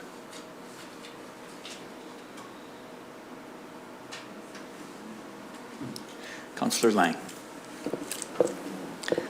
So our agenda package goes back 2 years. Mm-hmm.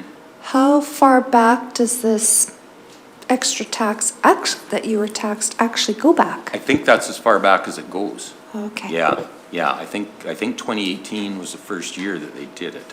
Yeah.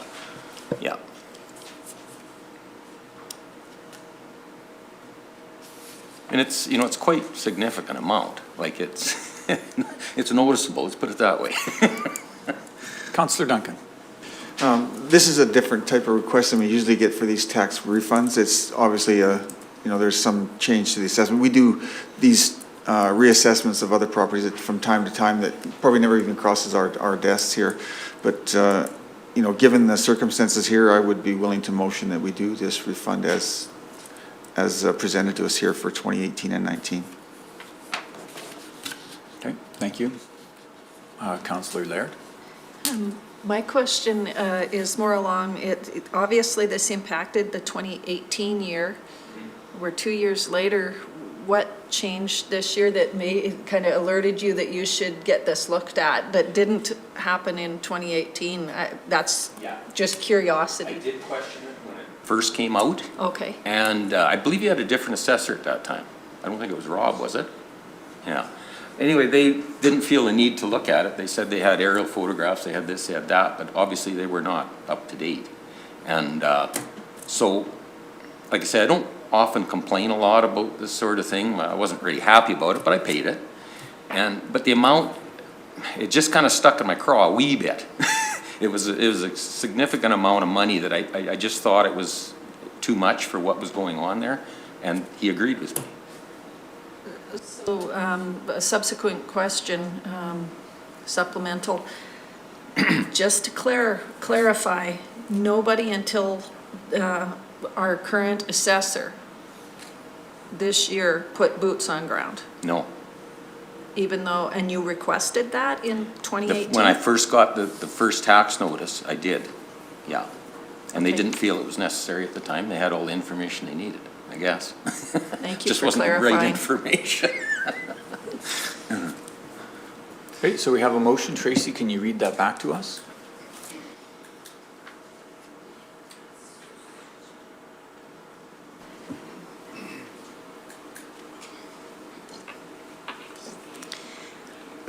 That council refunds $2,645.56 for the 2018 and 2019 property tax paid on roll number 3808071001.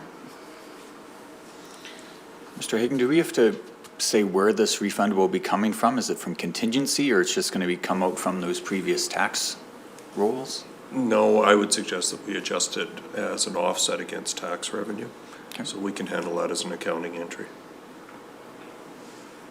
Councillor Laird.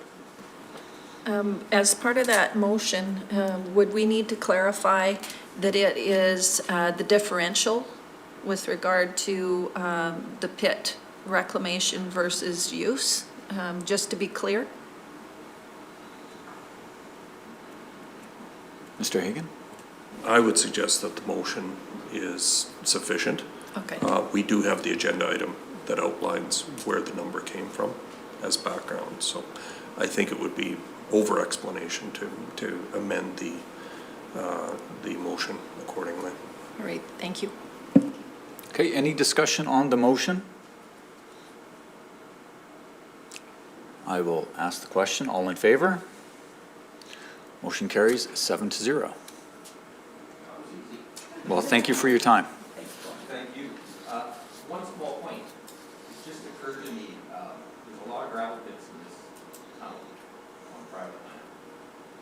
Is there any chance of this maybe happening to other owners of pits, that maybe they haven't had boots on ground to assess their situation? Just a thought that maybe you should think about. Mr. Hagan? That has been a small project of our assessment department. Okay. Is taking a look at these.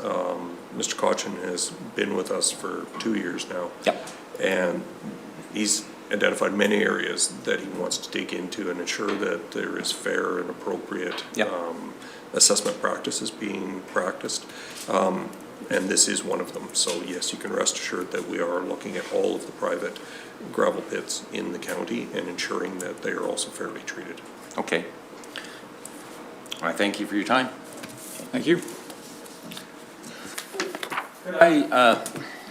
As far as the refund, I can talk to the staff, but to me, I might as well just apply it to this year's taxes. Would that be the easiest for you to do? We'll let administration take care of that. Okay. Okay, thank you. Moving on to item 5.1, second quarter 2020 financial report.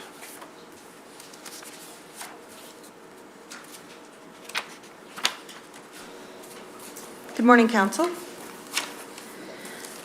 Before you is a summary of the second quarter financial report. So a summary for operations and capital. We'll start with the operating report. So, just a couple of items I wanted to note. Taxes appear to be above budget. However, there's several items that will affect this number by the end of the year. The first is the penalty date. The first penalty date has been moved to November. However, the taxes were levied in June, so the net municipal taxes in that line is everything that's been levied. The tax sharing amounts have not been sent to neighboring municipalities as of yet. One of the agreements has been negotiated and 2 of them are still outstanding.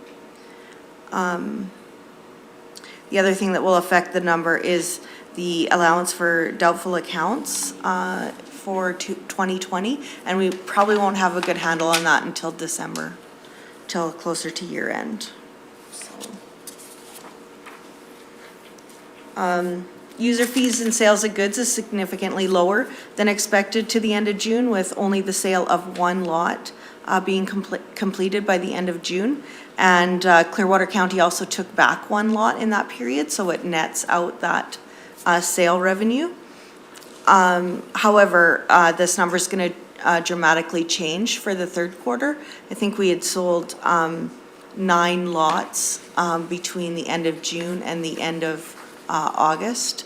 So quite a large number of lot sales happening this summer. The planning department has also had some interest on the manufactured home park lots. With them going up for sale a few weeks ago, they do anticipate closing on more than one of those lots by the end of the year. Penalties and costs of taxes will not see much here until the fourth quarter because of the penalty date being moved to November. The first penalty date being moved to November. Any questions on the operating revenue? Yes.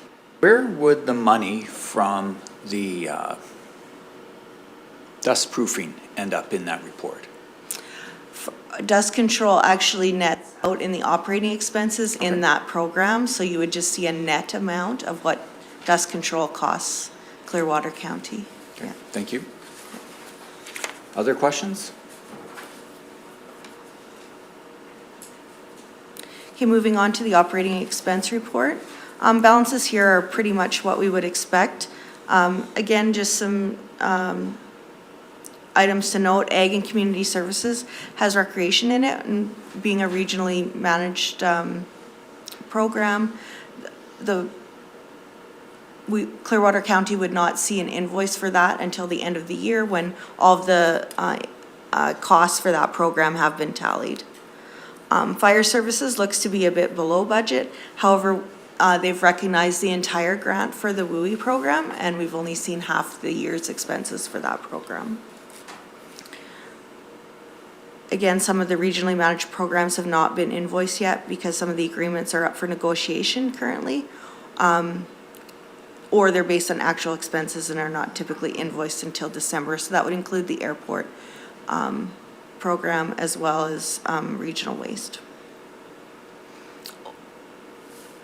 So those are the only major items I wanted to note in the expenses, unless there was some questions. Any questions?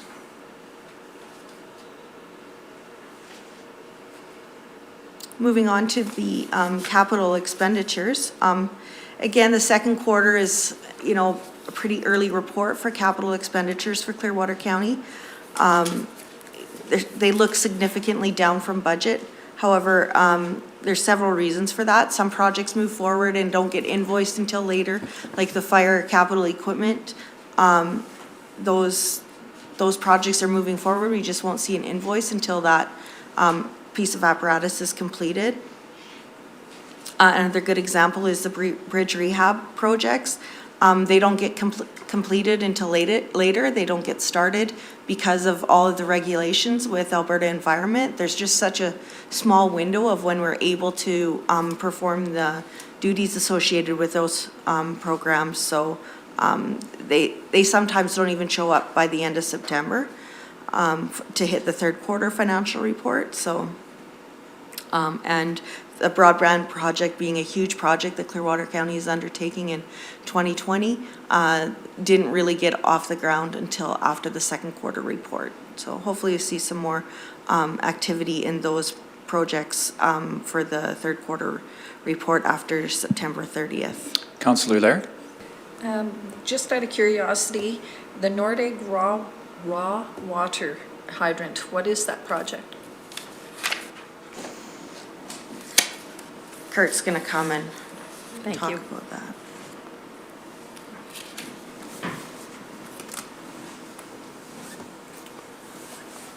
Can you just show me, Tracy, where that's shown up?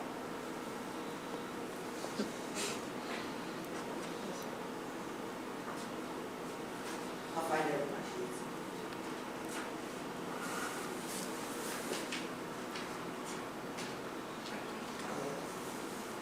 So that would be, from what I can tell, I don't think the wording's entirely correct, but I believe that would be well number 8. Bringing online well number 8 in Nordegg. Perfect, thank you.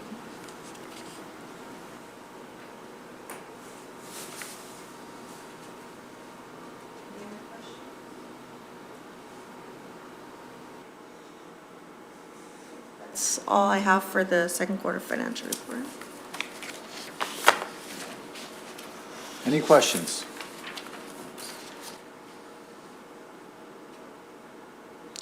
So as we're moving forward into the third and fourth quarter, what are administration's concerns? Like, what are your main concerns about the financials as we're going forward? I guess, of course, the main concern for finance is the collection of taxes, and we won't have an answer for that until into November and December. Do we have, how many dollars are currently unpaid from the 2019 tax year? I think it's just over 3 million. So they are, slowly being looked at, for sure. Okay. Thank you very much. Can I have a motion to accept this as information? Councillor Vandermeer, all in favor? Motion carries. Item 6.1, 2021 municipal election planning.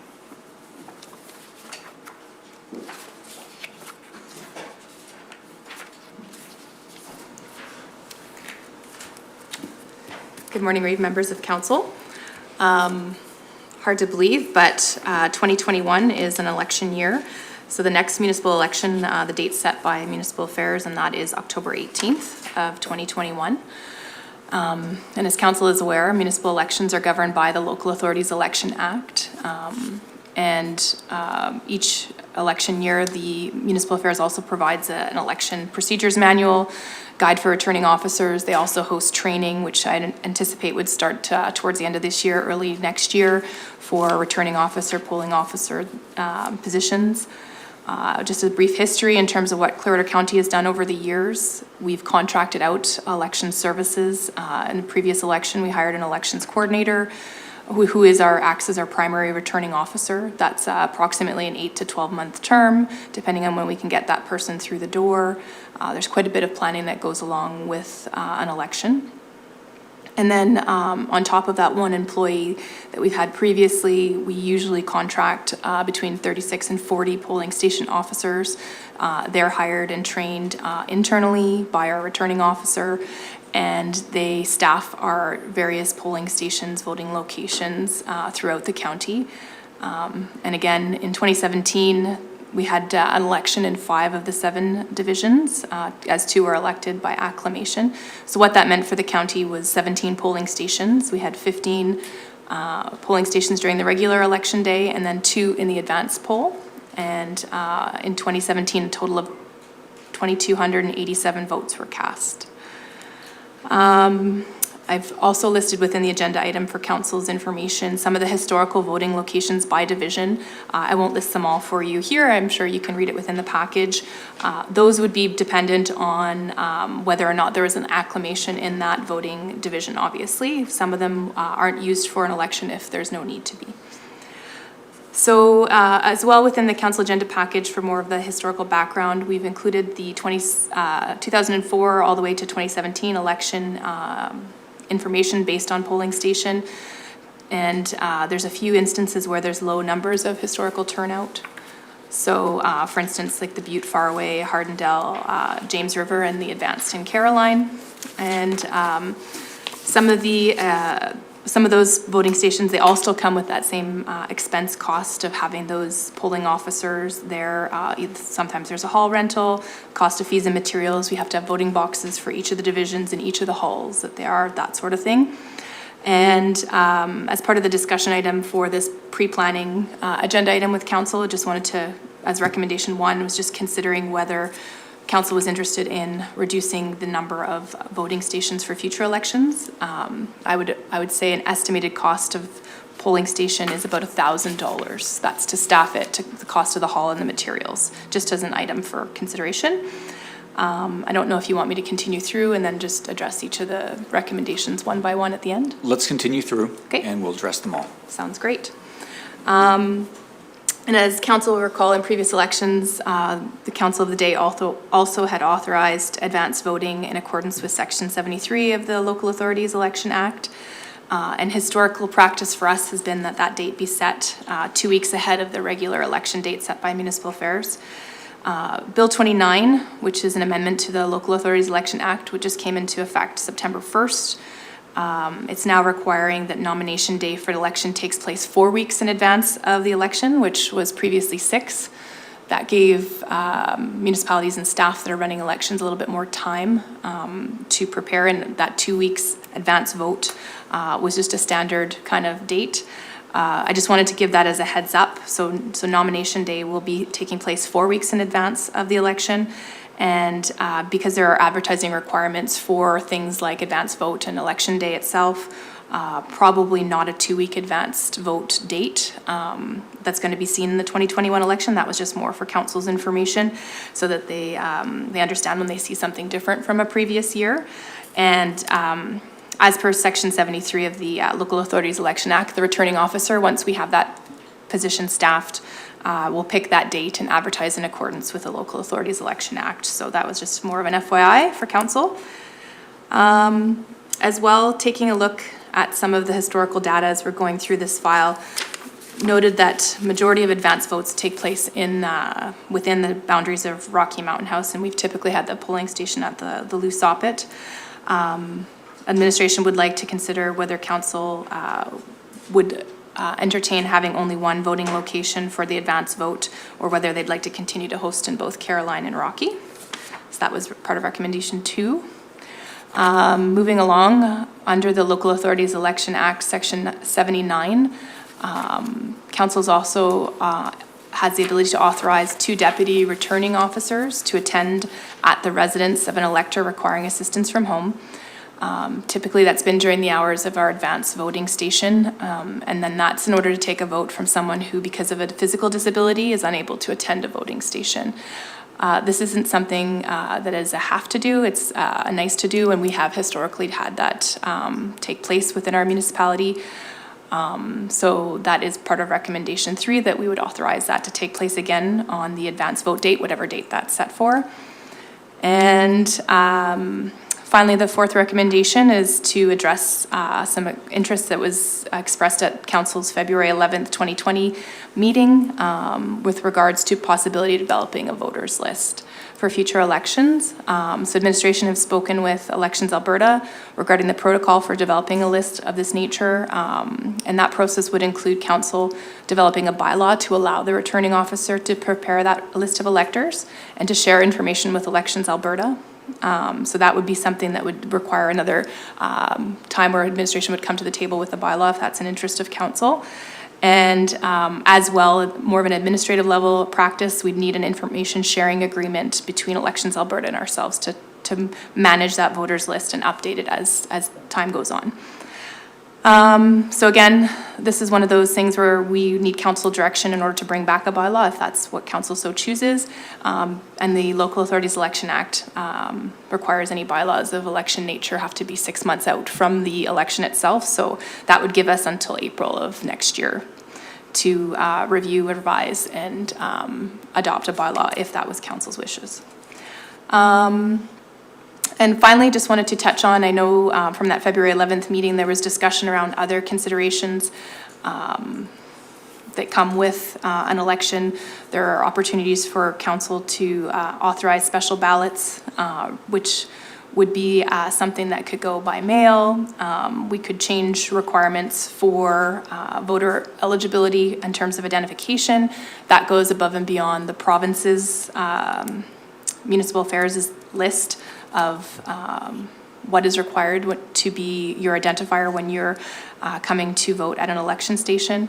So the Act does state those identification required. I've included that in the provincial list in the agenda item. If council thought that we could go above and beyond that, that would be a conversation as well we could have. And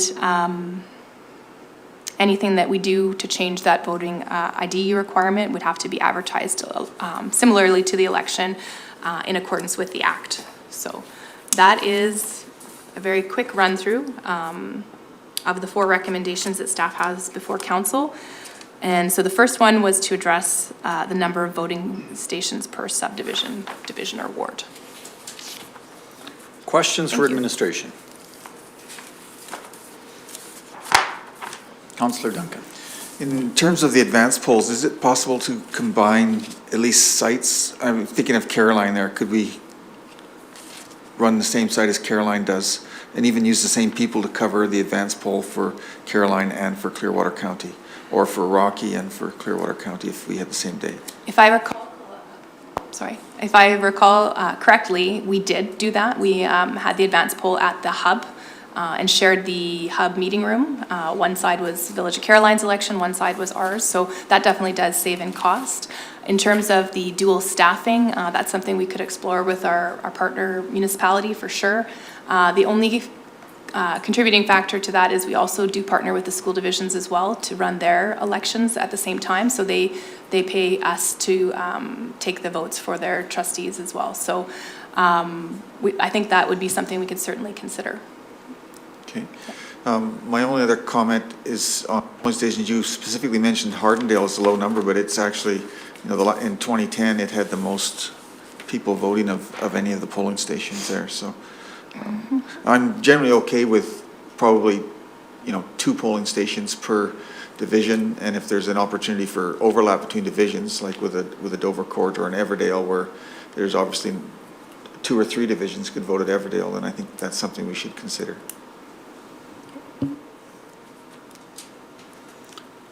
Councillor Laird. Yes, as I was reading this, and I appreciate that, you know, we've got to figure out the best way forward, and that we were looking at even options about voters lists, etc., because we want to eliminate future challenges that we've had in the past. It occurred to me that COVID-19 is going to have a profound impact on how we manage the election moving forward. And as I was looking at some of these options, I believe we're going to have to look at having the ability for the electors to be able to have somebody come into their residence. I think that's going to be an issue, and I don't know how that's going to work with COVID-19. And I think then special ballots will become more and more important, mostly because of the potential for people being in their own home, in isolation. That sort of event could take place. So I'm looking at, perhaps we have to look more seriously at special ballots and look at having other tools in the toolbox to make sure that all the voters who are able to and want to vote have that ability. So those were just a couple of my thoughts going forward, that special ballots may be something we need to really look at very seriously. Deputy Reeve Swanson. I have a question in regards to have any of the past elections included a plebiscite question that came from the province that was attached to a municipal vote. because I suspect next year that Premier Kenny will attach, because I've heard him mention it a few times now, that he may include a question about the equalization, he may include some questions, and tag that on to our municipal election come next fall. So we could be seeing multiple questions being asked. And so Councillor Liard brings up the fact too, right, with COVID-19 and everything that'll be impacted, it could be a major day and a half or whatever hours that it happens. So has there been in the past? What did that process look like? If it hasn't, curious. Sure. There hasn't been anything of provincial nature to my knowledge in terms of plebiscite. There haven't been any plebiscite questions that council has asked in the last few elections, which I've been part of. 2010, I believe, was the last year where we had a plebiscite question attached to the vote, and that was related to whether it was a council-appointed reeve or a public appointed reeve. And at that time, the results came back that it would remain a council-appointed reeve. And I believe that was 2010. I might be mistaken. It was. Okay. That's the only plebiscite that I know that we've conducted. What the process would look like would be very similar to the election. I don't propose that we would change anything related to voting station, location, even number of staff available for the voting locations. It would be just an additional ballot or additional question added to the ballot. Similar process, check the box, and so it would be like a regular vote, just attaching a question to it. Yeah. You're welcome. Any further general questions before we start looking at each recommendation?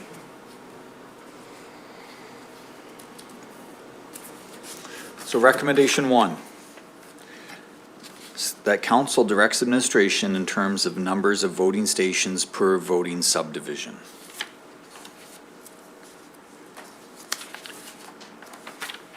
Deputy Reeve Swanson. Just a comment in regards to Division 7. Because Faraway is not a physical, and I know we've had in the past we've had a RV, but looking at the COVID and everything else, I believe that we should be probably looking at a physical building versus, that solution going forward. So that would be one I would say, unfortunately, have to strike.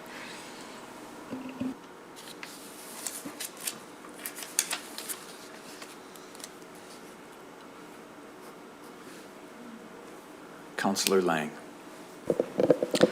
I'm thinking we probably could reduce the number of polling stations. I believe Councillor Duncan recommended 2, although some of the divisions are a lot larger than others.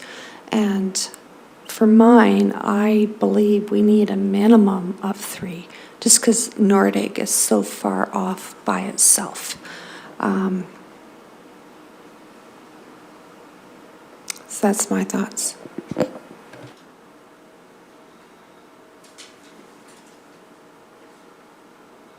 So looking at the historical voting locations by division, Deputy Reeve Swanson called for removing Faraway. Councillor Lang says we need at least 3 in Division 5. Currently there's 4. I know for Division 6, it is such a big area to go between, for example, Evergreen and James River, can almost be a 55-minute drive. So I think Division 6 needs all those current stations. Caroline, Evergreen, those 2 are shared, and then Crammon and James River just to deal with Division 6. Other comments about any of the other divisions? And just remember, it costs about $1,000 per voting station to operate. Councillor Vandermeer? Yeah, I'm thinking, again, trying to reduce the number here. I think the Butte one is questionable. I would think we can do that in Division 4.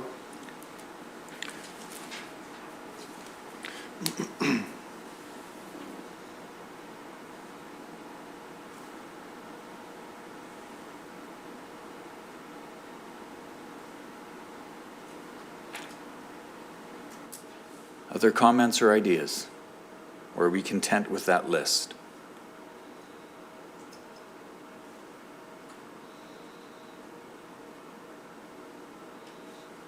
Councillor Laird.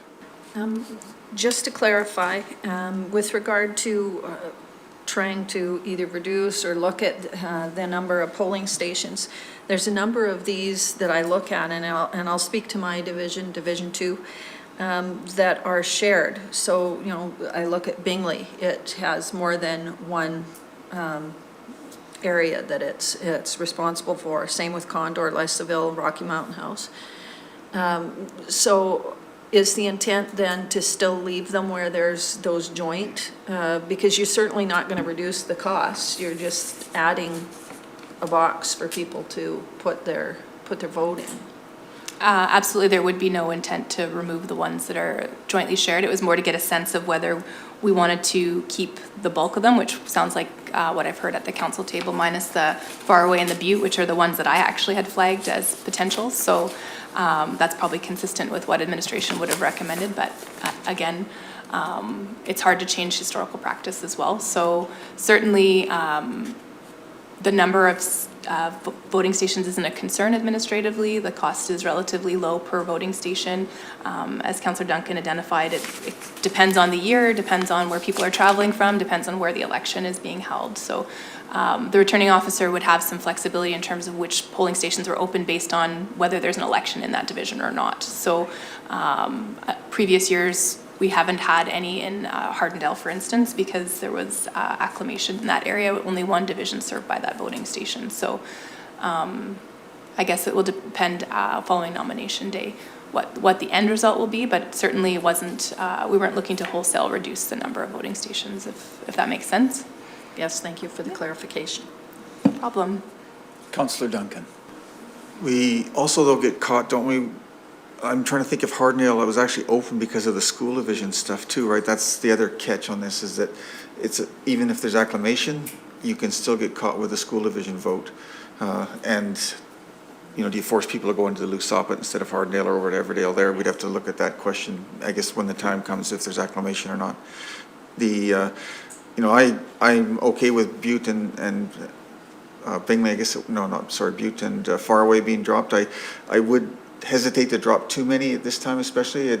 You would risk having a lower voter turnout, and we already struggle with that as well. If there's not a relatively close place to go, or that's not maybe on a direct route home from Rocky or something, actually that people would vote in Rocky if they were there probably, but it's difficult really to cut expenses too much here, or we'll run the risk of really reducing the voter turnout.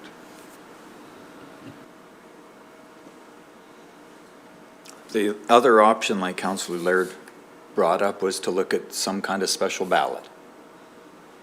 I don't know if we have the capacity to be the innovative municipality in that regard. I'm assuming there's been no information from the province in regards to special ballots and COVID restrictions? Nothing at this time. I haven't heard anything about 2021 elections, actually, other than the change to the Local Authorities Elections Act, the amendment that came, it was acclaimed over the spring, summer, and then it took effect September 1st. That's the only thing we've heard so far. In terms of special ballot, there's no legislation that allows for an electronic vote. So if that makes sense, an online vote. Wrong word. Electronic would be digitally at the polling station. So currently we don't have legislation that allows for any kind of online vote. So special ballot is it, by mail. And there's quite detailed procedures which we could bring back for council's information at another time if that's something we'd like to explore. I didn't provide that information yet. It's not something we've done historically, but we can certainly bring back additional detail. And that has always been allowable under the Local Authorities Election Act. So in the agenda package, vote by special ballot, when it says the list, writing, telephone, fax, person, email, secure website, that is just to request a special ballot. Correct. Thank you. So are we content with the number of voting stations? Councillor Vandermeer. Just to comment on, other procedures that could be the result of this COVID situation. I would think the province will come with something in the spring, so, you know, we should remain flexible, I guess, because if there's a continuing problem, I would think the province will certainly come with some amendments.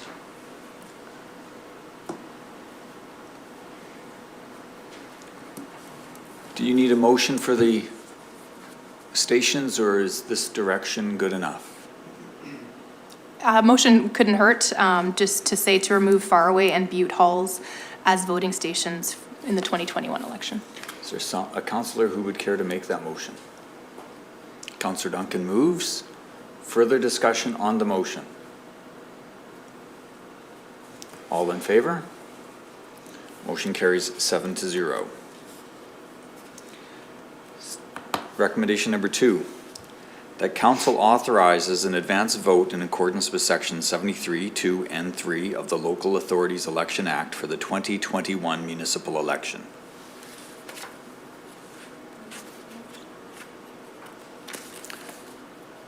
Moved by Deputy Reeve Swanson. So we'll look at having 2 advance votes, Caroline and Rocky, or 2 locations, I should clarify. And I guess the date, that will be up to the returning officer to decide? That's correct. And probably within a week of the election instead of the 2 weeks as happened in the previous. That's what I'd expect, yes. Any further comments or discussion on advance polls?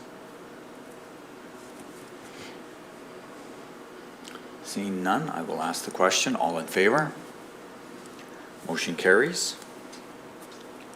Item 3, that council authorizes 2 deputy returning officers to attend the residence of an elector requiring assistance at home during the hours an advance voting station is open in order to take the votes of an elector who, because of physical disability, is unable to attend a voting station or an advance voting station to vote. Any comments on that? And that is something with COVID that might increase.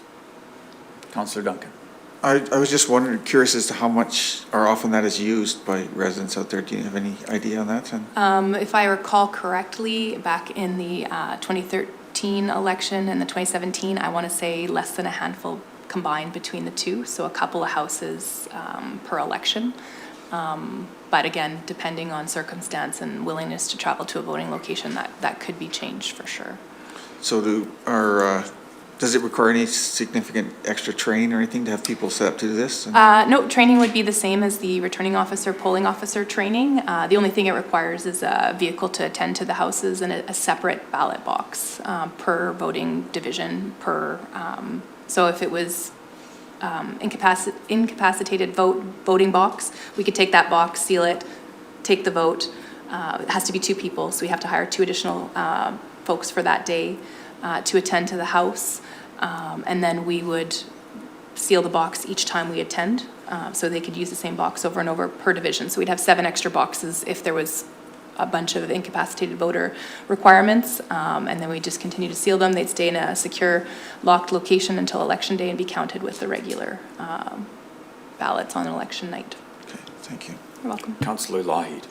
Just to understand how that service works, somebody would call and request this, or do they have to write and request this service? Either or would be fine.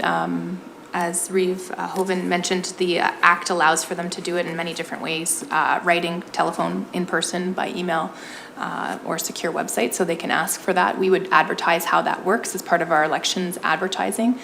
Typically a phone call or an email is the way we do transact our communications. And we'd add them to a list, we'd get their address, and obviously with COVID-19, we'd also have to accommodate for some of that extra PPE that would be required to attend, just that extra sanitization and PPE, so we would be adding to the cost a little bit of election, but not something we're not used to already as course of business, so. And as a supplemental, understanding that the difficulties that could present with COVID being part of our day-to-day operations at election, those votes must be taken on that advance voting day, or would there be opportunity to create a waiting list if we were swamped with the numbers of people that were requesting that service? Um, Because I know there has to be some Yeah. physical limitation as to how many places throughout a large county you can attend with 2 people. Absolutely. So we would in give. one day. Oh, I apologize, Councillor Lougheed.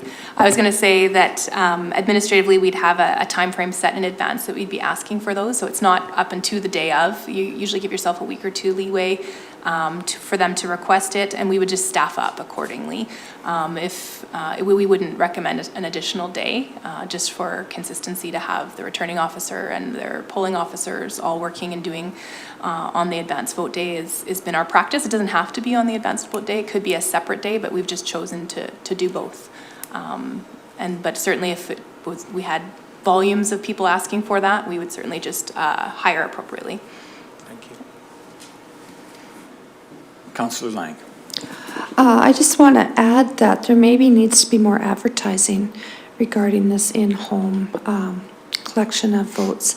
There was, in 2017, a lot of uncertainty, clarity, unclarity and questions. I ran across it, people that were unable to get out for various reasons, and they did not know of this service.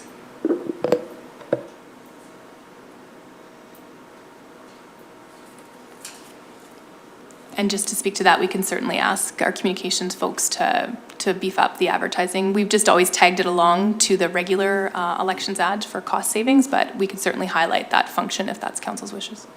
So if we were expecting, let's say due to an increase, a dramatic increase in the number of people taking advantage of that, when would it be too late to have a mail-in ballot for some of these people? Like, would we need to have that decided by April? A special ballot, I believe, is Special by ballot, yes. resolution. So I'm not sure that needs to be before April, but certainly we would want as much advance notice as we could in terms of the incapacitated voter. As for the special ballot, I can certainly bring back additional information. I do believe there's parameters around timeframes that, again, advertising and when they need to be delivered, and I'm just trying to see if it's in the agenda item or not. I'm not a fan of mail-in ballots, but I think we need to have that information so we could be prepared to deal with it if the situation arose. Councillor Duncan? Yeah, I agree with that.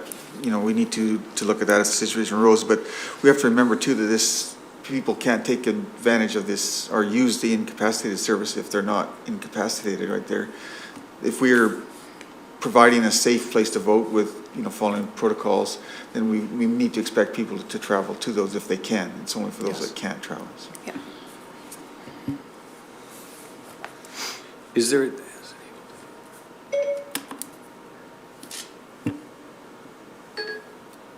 I don't know why my phone is doing that.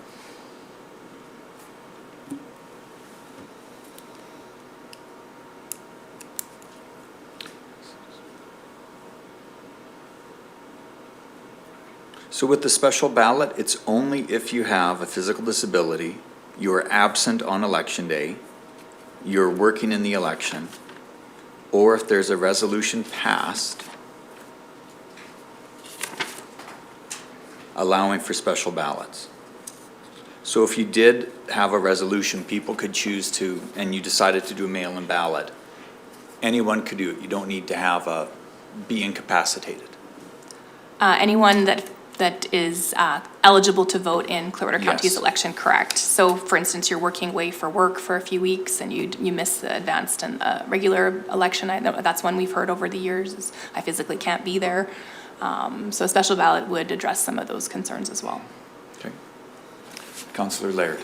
I just pulled up who may apply through the Alberta elections, and it says physically incapacitated, absence from the electoral division, being an inmate, working as an electoral officer, serving as a candidate, official agent or scrutineer, being a resident in a location designated by the chief electoral officer as a remote area, or in the other circumstances specified by the chief electoral officer. So there's a little more there that potentially could have a positive impact for somebody who has been caught with a quarantine or something on them.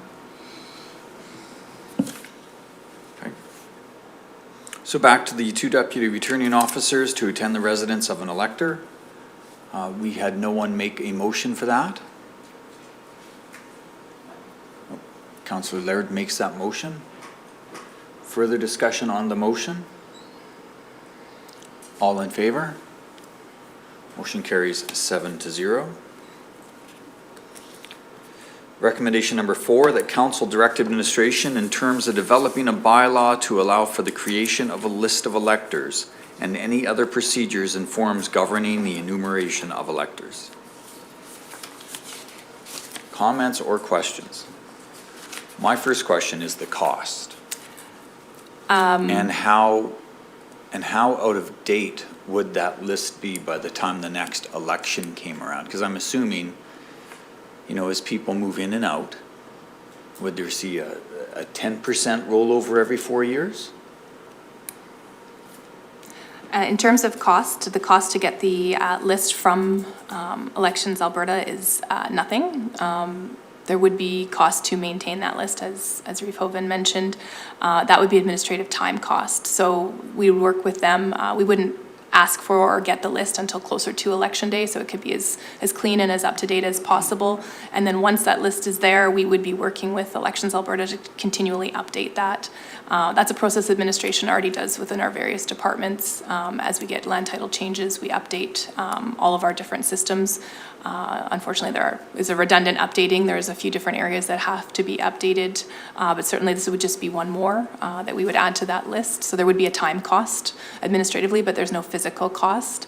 The only thing I can say that I foresee as a potential cost on election day or advanced election would be the cost of perhaps staffing up an additional person, because that's a screening time frame that we didn't have in the previous practice. So we might need another person to take the time to kind of call the name, scratch the list, and then we could take the time afterwards as well to review whether there was duplication amongst polling stations.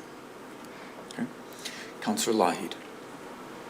Just a question on this enumeration list. This I believe is a paper list. Correct. And it's not an electronic thing that's updated as people declare and don't declare it, or on election day itself? On election day itself, it's not. It's a paper process. It's a paper process. Yeah, unfortunately. Okay, so it doesn't really exclude difficulties where people might vote in more than one jurisdiction, or inadvertently vote in more than one jurisdiction. So I just some clarification on that. I mean, that's a tough one to eliminate completely, but a voters list certainly would be one more step to verify who's voting where. The other challenge that comes with it too is if they're not on the voting list and they're eligible to vote in our municipality, and what types of tools we're using to verify that, which is that voter identification list that was a part of the agenda package. But historically, we haven't had a voters list, so we weren't able to cross off the name and verify that they were an eligible voter in our municipality. The other one is tenants may or may not be on those lists. So if they can prove that they live within a jurisdiction with those types of ID that are mentioned on that list, then they would be allowed to vote even if they're not on the list. So not being on the list doesn't mean you don't get to vote either. The other thing I was going to mention when you talked about digital lists and paper lists is that some of our divisions or halls don't have access to internet. So even if there was an electronic one, I don't think that we would be able to well manage that with our remote and rural locations. Councillor Laird. Yes, well, given some of the challenges and struggles that we saw from the last election, I think it's imperative, actually, that we move forward with a voters list. I also believe that with regard to the additional staffing, that it may give us a better opportunity to defend the decisions and the process at the polling stations versus after the fact. I think it's a more proactive way rather than reacting to what could potentially become a legal action. So I see this as being proactive dollars spent towards towards being, having that list, and then also having the identification of whoever else is coming in who is not on that list at the time of the vote. So I think this is going to be an important tool moving forward to show that we are proactive in managing where voters are and who's voting in what area. But the voter list would not be a list for each division, it would be a list for the whole municipality. Correct. Correct? So you could still have someone decide to vote at the advanced poll in Rocky, the advanced poll in Caroline, and then on election day still go vote. It would not solve that issue. Well, you may be able to find it if you keep your voters list outside of your ballot boxes, which I believe is allowable. You could do a cross-reference and perhaps identify those. Those are offenses if you fill out a Form 8 and it says right on it, penalty of up to $10,000 fine, 6 months in jail. The onus is on that individual that's perhaps voting in a multiple location.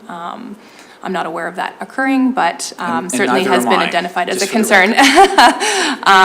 So we haven't come across it to deal with, but certainly the individual is signing the form saying that they are eligible to vote in that location.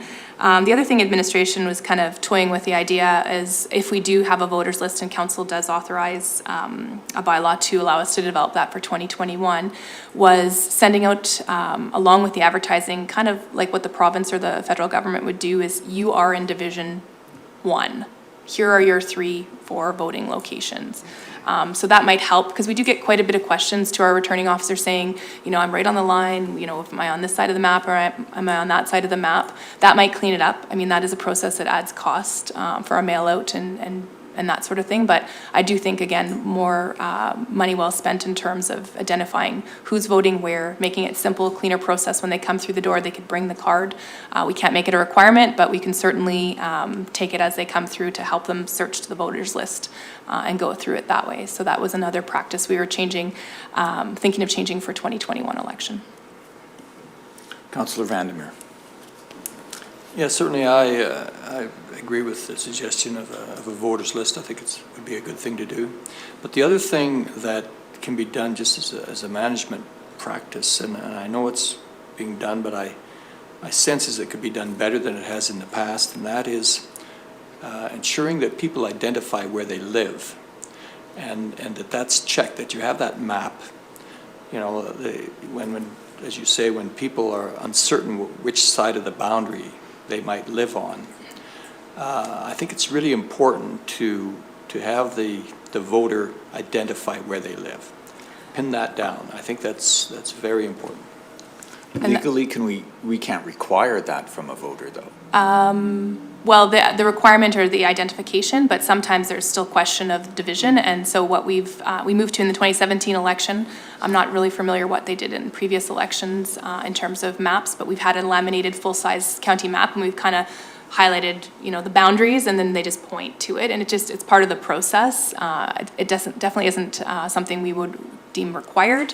It certainly helps that identification process, and if we had that to go with the list, that's certainly something we could do.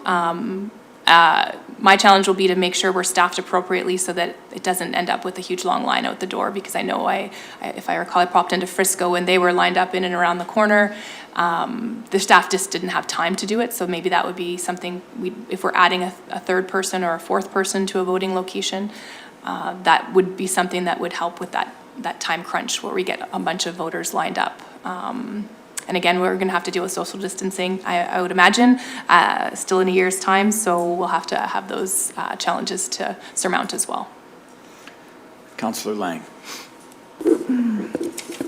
So Christine, I have quite a few concerns. The one concern, if there's a voters list, does that mean if someone is not on the list and shows up at the polls, they would not be able to vote? No, they would just have to provide the proof of residence based on that identifiable list. And then they would also swear that Form 8 to say that they're eligible. And so we can't preclude them from voting not being on the list. Okay, because there is a lot of people that live in basement suites, even the loft barns. I have seen it, and all they have for an address is general delivery, but they legitimately live in a certain division. Further to what Councillor Vandermeer had said, I agreed there should be a map, and rather than asking someone, what division do you live in, have them actually point on the map to where they live. There is a lot of confusion with roads and the borders. The roads are cut off, and people don't know that if they live on the west side of the road, they're in Division X, and if they're on the east side, they're in Division 5, or Y. They don't know that. And in the past, when borders have been changed, there is a lot of confusion. I'm also concerned about the mail out. Some of the trailer parks, the county has the owner of the trailer park. One contact, even though there may be 100 residences in that trailer park, the county does not have the mail out list for those residents in the trailer park. So that could be an issue. Yeah, and there are a lot of people out there that think they can't vote because their address is general delivery, Rocky Mountain House. They come in and work in the town, and they're renting off someone, and they don't have a tax form, they don't have a utility bill, they don't really have much showing where they actually live. So that has to be handled somehow.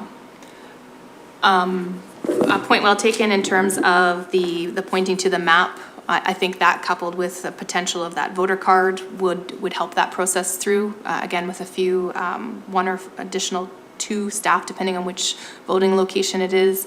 In terms of the tenants, for sure, I think that's an issue across all jurisdictions and how we identify them.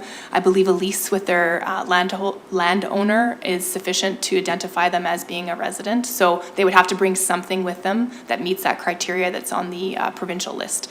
So the list is quite extensive in terms of the types of identification. And a general delivery mailbox like a P.O. Box, Rocky Mountain House, or Caroline doesn't preclude them from voting in the area as long as they can produce something that would be likely to be in the area and making them an eligible voter. So it doesn't have to have a specific address on it, but we'd love to see that along with a utility bill or a tax notice or what have you if we could. But there's only a requirement for one piece of identification with the legislation of the province's Municipal Election Act. Councillor Vandermeer? Yeah, just, and I think you heard me the first time, but let me reiterate. When it comes to this map and the voter pointing out where they live, it's extremely important that the deputy returning officers be well-trained, knowing the boundaries, because I've seen it and I know about it, that sometimes the deputy returning officers are not as well-versed as they could be.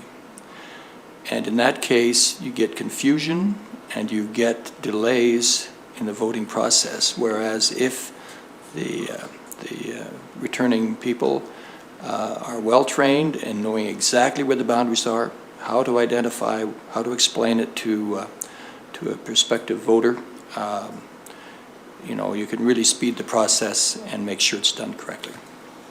Absolutely, thank you. Councillor Lang? I just want to emphasize what Councillor Vandermeer had said. I just thought of an incident last year where a voter not in my area phoned me to find out what division they're in. Where they were, there was like they could have been easily in 3 different divisions. They phoned into the county and were given 3 different answers by 3 different people. They phoned me. And I told them what I thought it was. I ruled out one for sure. But yeah, these returning officers, they need to be trained better. So back to the recommendation. Do we ask administration to develop a bylaw to allow for the creation of a list of electors?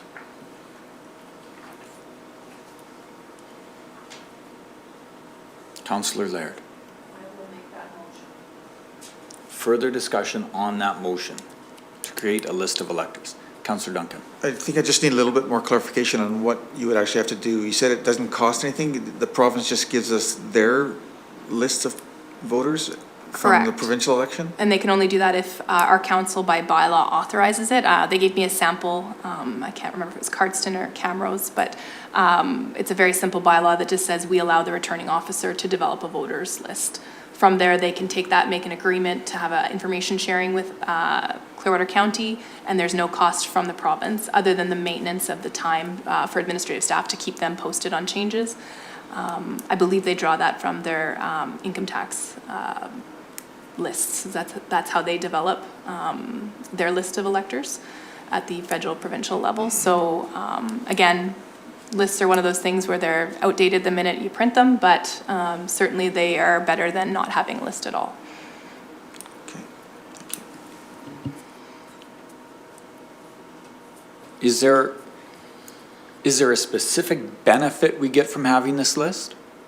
If a person comes to vote, they have their driver's license or they will swear the oath on that form, they get to vote.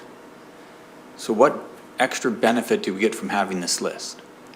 I guess the benefit would be perhaps ease of transition as they come through because they have their ID, they're on the list. It's kind of an easy check and balance, looking into the map and talking about the division as well. But certainly the benefit would be that after the election, if there was a question of a legal question, or if we needed to have the ballot boxes unsealed by a court, they certainly would be able to take a look at that list and perhaps, and it wouldn't be our jurisdiction to enforce, it would be RCMP. If they're committing a fraud during an election, we could provide that information on to our counterparts and they would address it however the appropriate manner is in terms of that jail time / up to $10,000 fine. So I'm not aware of that happening provincially, but certainly it is an option, and that's why they have that voter form that they sign, the Form 8. Okay. Further discussion? Oh, Councillor Lahid. Just one thing I see as a favorable viewpoint on this is that if there are still COVID restrictions, it will speed that voting process, having a list, and it'll be minimize the amount of time that people are exposed to each other, and I think that's a consideration when we're faced with the realities of where we are today and maybe tomorrow. Absolutely. Councillor Lang. Would this list help situations, and I'm not saying this actually happened, it's just rumors I've heard, people that live in the county and work in town or vice versa, or they have a business in town or live in the county, feeling that they should be able to and vote for representatives in the town and in the county, so they're actually voting twice in two different municipalities. Would a list stop that? I think a list would do, I can't say that it would stop at 100% because I'm not aware of it occurring, and if they came with information or identification that made them appear to be a voter in the county, and they swore on the oath, for penalty of jail time or $10,000 fine, we can't not take their vote. So I couldn't say that it would eliminate it completely if someone was looking to do something fraudulent, but it should minimize it to almost nothing, if not nothing, because there is that level of scrutiny when you go through the list, and if they're not on it, they have to then go that step further to prove their eligibility. I think there may be some confusion out there. I think some people actually think that if they have a business in town and have that business address, and they live in the county, I really think they do believe they're eligible to vote in two municipalities. Yeah, sounds like some enhanced advertising in terms of voter eligibility. That Form 8 does say I'm over the age of 18, I reside in the municipality in which I'm voting. Like, it's specifically on the form that they're signing on the day of the election, so it shouldn't be an issue of clarity, but certainly administratively we can up the ante in terms of advertising and communication, and we have some great communication staff here that can help us with that and do some graphics and social media and a whole gamut of things we never used to do back in election world. So I think that's just one more note that I've taken to make sure that we're clear on incapacitated vote, as well as what the requirements are for voter identification. Makes sense? Councillor Duncan. Just a little bit more clarification then too. A voters list, is it something we have to do a bylaw each time for each election? Or is it something once you do it, we're committed to it? And the other question, of course, then is it something you can get out of at some point if it's not working for you? Because there's some things that you enter into that are really difficult to get out of and legislatively. Yeah, and a great question. I actually, I don't think it commits you to a lifelong voters list. I think it's a one bylaw and done, but that being said, any bylaw can be rescinded by council at any time. So if we tried it in 2021, we didn't like the process, future council could rescind or take back that bylaw, and then we would just go through the process with Elections Alberta. I don't think we're committed to it indefinitely if we do this one time. But I don't think it requires more than one bylaw. The bylaw they sent me from, I believe it was Cardston, town of Cardston, was a few elections previous. Yeah. They've been doing it for some time. And I did talk with their administrative staff just to see how that process would work and how much extra work it is. And it was all positive in terms of the conversation.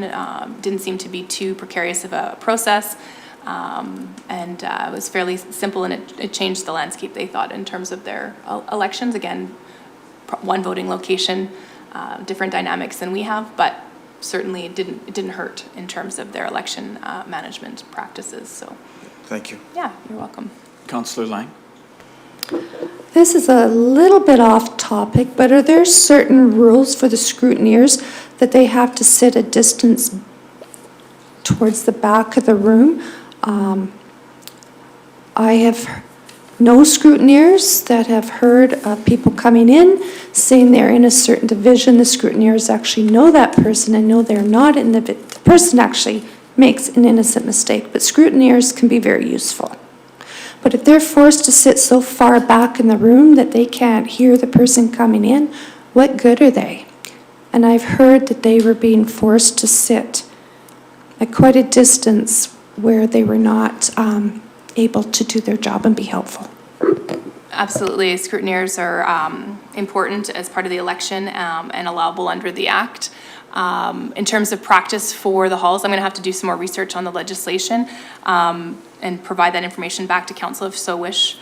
But certainly the direction that I recall from our 2017 election was that they weren't to be in a position where they could, one, intervene in terms of freedom of information, protection of privacy, and two, have any kind of stake within the elections that they were perhaps providing uncertainty or question of who this person is that's there.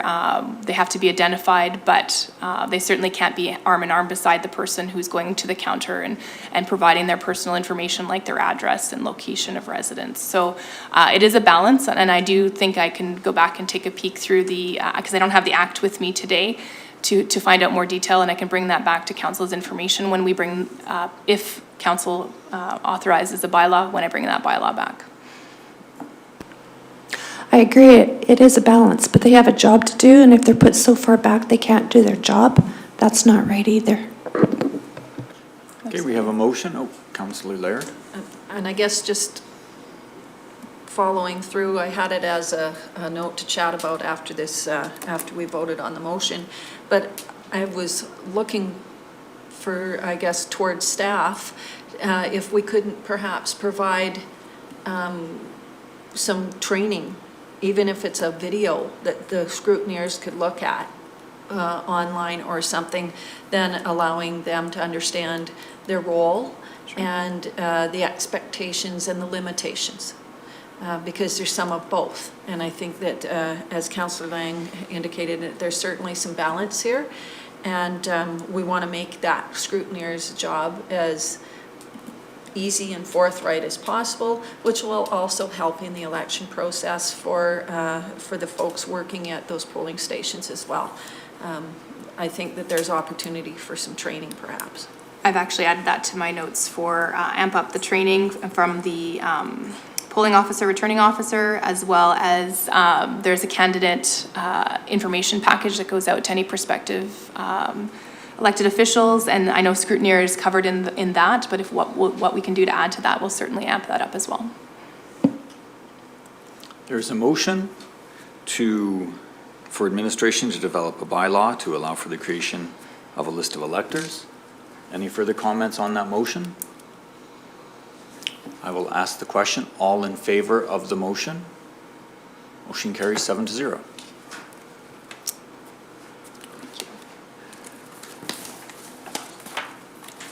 Thank you. Thank you very much. Yes. Before we move on to the next thing, are we going to be getting any more information back with regard to the special ballots? I think it's important that we understand that, especially given, as I indicated earlier, the COVID situation, and making sure that we are fluid and that it's there if we need to use it. I think it's another tool in the toolbox we need to better understand. Would you like to make a motion for that I effect? will make a motion then that we could get some more information back from administration with regard to special ballots. Further discussion on that motion? All in favor? Motion carries 7-0. Perfect. Thank you, Council. Thank you. It is 11:52. We will begin with the CAO report.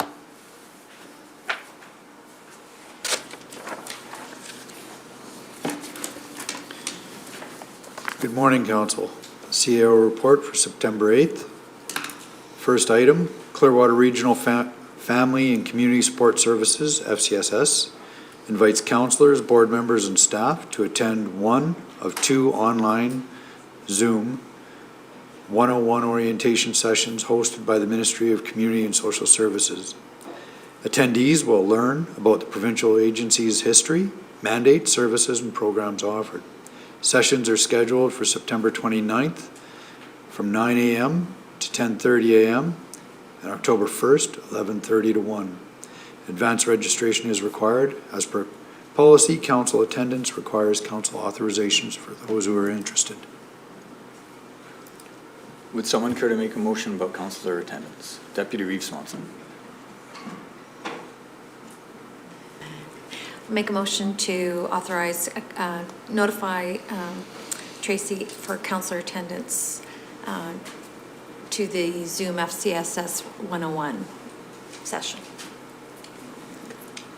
All in favor? Motion carries.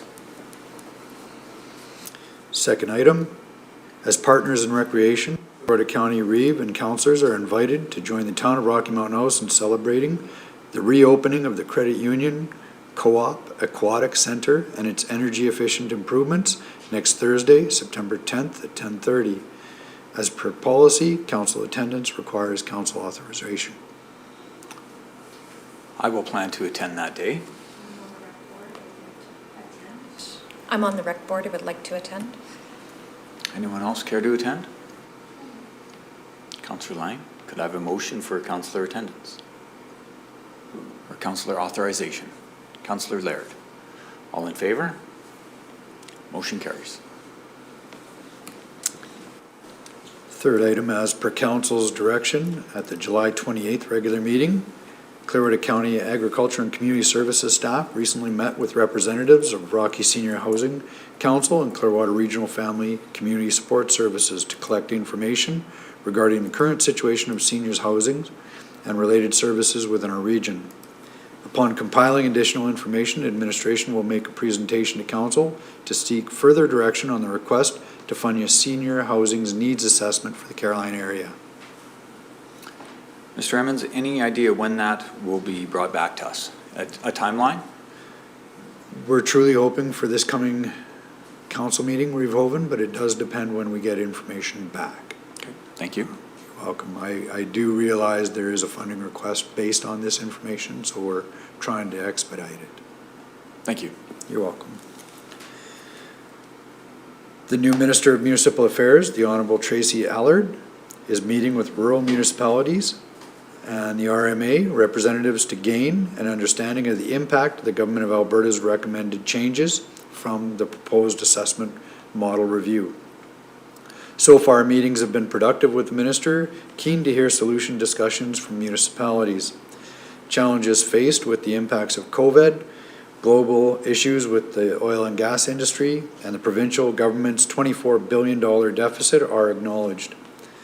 Also, one of the advocacy points that RMA makes is that rural municipalities have been actively supporting the oil and gas for many years by bearing the cost of unpaid property taxes. RMA recommends that solution discussions need to include an end to the unpaid tax situation that municipalities are facing, especially for those companies that continue to operate to achieve a successful outcome. Administration is waiting for a response from the Minister's office to confirm meeting opportunities for Clearwater County. Any questions for the CAO?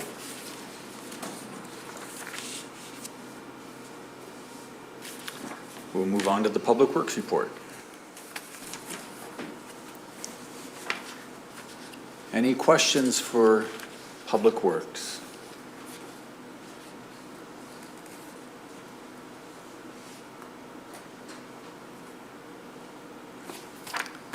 Well, seeing no questions, I'll just pass on a note. Someone complimented me on the fine job the county did on the Sunchild Road, so pass that on to all the staff. Will do. Any further questions for Public Works? Yes, I appreciate that we've got some photos here of the work being done on the Nordegg downtown core. I had an opportunity to drive through there a little bit back here, and I noticed that the front elevation of Shank's garage is, I would say, 3 to 4 feet lower than the sidewalk that's going in front of it. How is the usability going to be impacted because of that front elevation, or is there any ideas or concepts around that now? That's infrastructure, and unfortunately, I'm uncertain as to how to respond to that unless Rick is more in tune with that. So in meeting with the engineers, infrastructure and planning, actually, Councillor Laird, Shank's garage will have to be removed. It is one of the problems with phased development. The elevations don't allow. It would add thousands of dollars to developing that stage, because if Shank's remained, it would involve retaining walls between every property line for here on in. So what we talked about, actually, because it's a very basic architectural structure, putting into perhaps one idea that administration was floating was to have a replica, because there was also challenges, as I'm sure members of council can appreciate, any business going into that facility and upgrading it to today's standard for code compliance. So create a replica of that structure at a different elevation. So it will not survive this phased development. Supplemental question. Then I know you said removed. Is there options for moving it to a different location, recognizing its history? Sadly, no. Okay. Given the fact that it is 100% brick, the reinforcement of that structure would be extremely challenging, Councillor Laird. No studding at all, other than what was used to brace that one wall that it was already falling in. So, you know, that's why we are actually looking at a replica, even using some of the historic bricks to create that replica. But yeah, preservation is extremely challenging. Okay, thank you. You're welcome. Councillor Lang. I just want to say that the dust suppression on River Road going by the park is the North Saskatchewan River Park. I'm getting a lot of compliments on that. However, there's another stretch more towards the north end. It's not quite, I don't know, I guess it's a little loose. I'm getting some complaints on that, and I do know that the public has been in touch with Public Works, and that Public Works is aware of it, to keep an eye on it.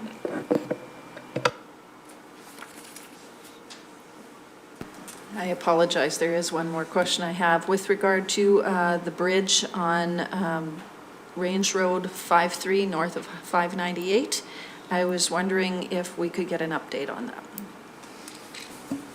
Sure. So we've had our engineering firm come in. They did do the inspection, and we were presented with a couple options. The short-term option and the more economical route is we can go in there and do the minor repairs to it, which will in turn allow us to open the bridge up again. But those minor repairs will give us maybe another year, and then we have to come back in there anyways to do the, in essence, rather substantial rehabilitation on it. So as good stewards, we felt of ratepayers' money that rather than close the road twice and spend more than is needed, we felt that the most economical and efficient process to carry on is to leave the bridge closed for the time being. And we're going to go with option 2, which will entail a more extensive rehabilitation, which will provide us anywhere from 10 to 15 years additional life on that bridge. And our plan is to put that into our capital budget for 2021, and with the intent to begin those repairs and rehabilitation in January, February of 2021. And the reason we're tackling it then is part of that rehabilitation involves having to work in the creek, and it's best to have that creek frozen in order to do the work that's necessary. So long and short of it is, in essence, is that bridge will remain closed at the very least to potentially early spring, could open sooner than that, and it'll be a major rehabilitation that'll allow us to have 10 to 15 years additional life on it. All right, thank you. You're welcome. Seeing no other questions, we will have a break for lunch, and we will come back at 12:45 to continue with the councillor reports. Thank you.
12:47, I'll call the meeting back to order.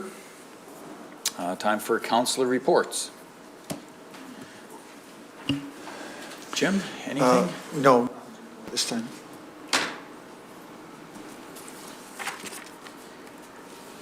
Yes, on the 2nd of September, I had the opportunity to meet with Matt and his group from Ag Services. That was with regard to looking at the assessment for senior needs in the county, including Caroline area. We are, and it's my understanding, staff is going to be bringing something back with regard to this feasibility study. And we recently did a senior needs assessment, and we discussed that. Some of the other things that we came out of with that is just kind of an overview of what's needed and trends, and some recommendations that came out of that decision or that meeting. So we'll be basically creating a working committee to continue to look at what those needs and trends are and recommendations are going to be. So my expectation is that senior will, on the seniors side of things, that Matt Martinson and his staff will be bringing some action items back. And that was with regard to including the Rocky Seniors Housing People and FCSS as per our council direction. So I imagine we'll be seeing that coming back to council in the coming 1 or 2 meetings from now. So that is my report. Thank you. Councillor Lougheed? I think just briefly I'll mention that as part of the school projects in the corridor schools, the playgrounds and recreation facilities such as the rinks, ball diamonds within those communities are going to be shut down through the duration of the process of building, so that could be for a couple of years. So the community is looking for solutions, and perhaps we'll be approaching council in the near future for some accommodation for recreation in the interim, and also for some future planning within those communities. So I'll have more to tell council once I meet with the David Thompson Rec Board this week. But definitely community rumblings of how to find a path forward to still keep recreation within those communities going over the next couple of years. I have nothing to report. Okay. We had our rec board meeting on September 2nd via Zoom. During that meeting, we have 2 resignations from members at large, one from the town and one from the county. The town is advertising right away to replace their member at large because they're on a 3-year rotation. I understand that our member at large that resigned is in his first year, so whether we decide to advertise that, and I'm thinking we have our organizational meeting here in a month's time, it may be prudent to just wait and advertise it for that point in time. But it was recommended by the board that a review of the rec agreement be recommended to both councils because of the fact that specifically in the agreement, it talks about presenting a budget to both councils, of which they no longer, the managing partner no longer does. And the board itself no longer goes through that planning process. So just a heads up that will probably be coming through either through our negotiations or through the CAOs to bring forward to councils at some point in time. I don't know. As far as the timeline on that, so, but it was discussed that during the meeting that the review of the rec board agreement should be done. As far as capital projects, it was mentioned in the CAO report that the aquatic center is opened. It opened on the 30th. The sound baffles are in. They're saying that it's very quiet, very nice to talk, no echo. So I would imagine when the kids get in there, it'll be quite a bonus. The people that are using it right now are the people that are doing the lane swim, and they said it was very good that way. So a lot of people are happy because of it, COVID being shut down and all the extra maintenance. They're happy with that. And the unit that's working now in the arenas as well. So they're making ice as of this week, so. And that's it for that, and our next meeting's on October the 7th, so, yep. I actually have a question with regard to, we've had our member at large resign. Do we do any sort of exit interviews with those members to find out if there's any sort of trends that we could be working on to make their volunteerism, quite frankly, more pleasurable, valuable, effective? Those are, you know, some of the things. I did read the letter. I'm curious if there's an opportunity. I don't anticipate that would be from the rec board. I do anticipate that would be from our staff as they're representing us. Is there opportunity for exit interviews with these folks who resign? Thank you for the question, Councillor Laird. There's indeed opportunity. Historically, we haven't viewed board members as staff, and we haven't done exit interviews, but I do see the opportunity for great value in learning perhaps even what could be changed, if anything, to the functionality of these boards, or finding out why they didn't get the value they anticipated, perhaps, or maybe their schedule just got busy. You know, so I do see value in asking the question. So I guess that being said, is there intent then that staff will be conducting a follow-up exit interview with that Yes. individual? Perfect, thank you. Yes. Councillor Vandermeer, do report. Councillor Lang. So I have two reports. So just further to Councillor Liard's report, the Caroline Senior Housing Assessment had a meeting on September the 2nd, and the biggest thing that came out of that meeting from the Senior Social Needs Assessment was affordability. So that seemed to be one of the main problems facing seniors that came out of the Caroline area. And another thing that's interesting, there is there's no waiting list for Sunset Manor. So it's kind of interesting how we're hearing of this need for senior housing. And so we were brainstorming, a lot of ideas came out about assisting the seniors with their housing needs rather than the traditional brick and mortar. You know, we're talking about home share, aging in place packages. There seems to be a stigma attached to Lifeline and working with that. And so it'll be interesting to see what comes out of this further. And as Councillor Liard mentioned, there will be a committee created to dive deeper into this. Plus, we will be looking at neighboring municipalities, Sundre and Olds, and see what they are doing to handle that issue. The second committee report was Clearwater County Crime Watch, and most of that was actually covered by the police report today. So I'm just going to highlight on a couple other things that weren't mentioned. The Fish and Wildlife people, they are now going to be called Conservation Service personnel rather than Fish and Wildlife, although they probably will still be keeping that name, but it won't be correct. They're going to be moving under the Conservation Services rather than the Fish and Wildlife branch at the province. It's all a little bit complicated, but they're having a whole shift at the provincial level. Teresa, Councillor Lang. Yeah. Wasn't there some talk about moving all these people under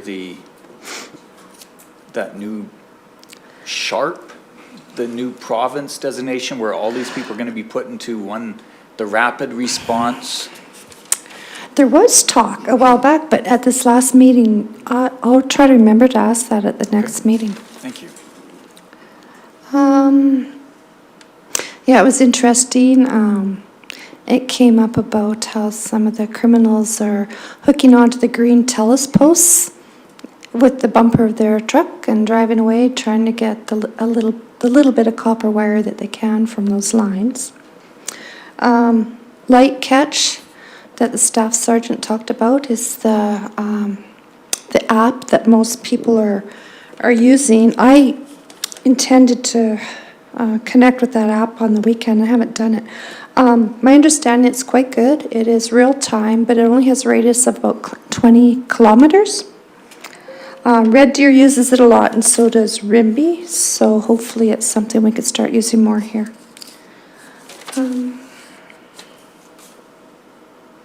Another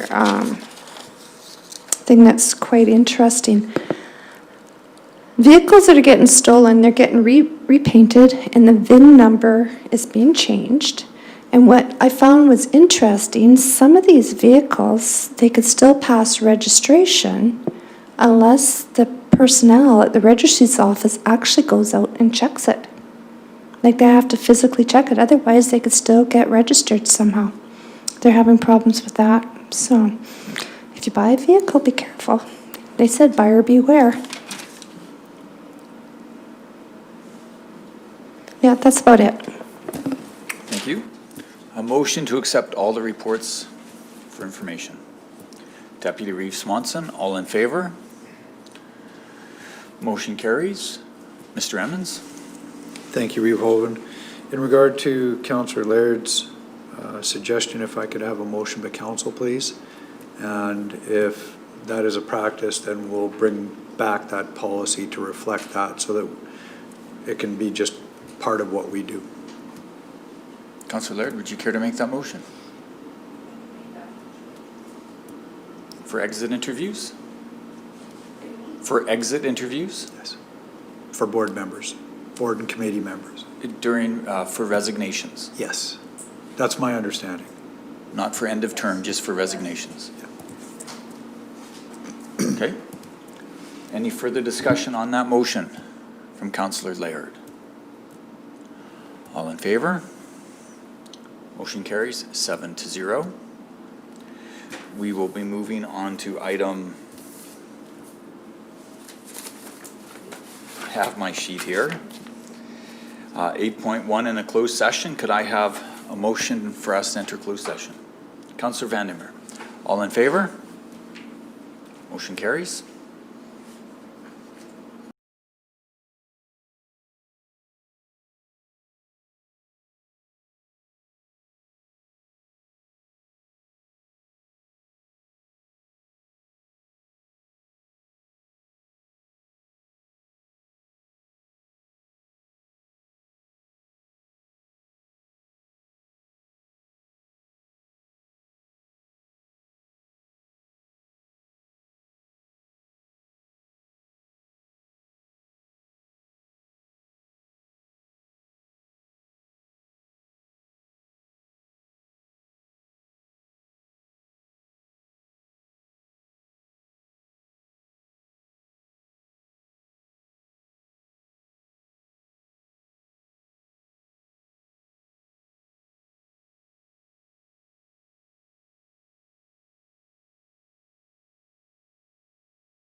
2:57 PM. We have left our closed session. We have no motions coming out of closed session, so we just need a motion to adjourn.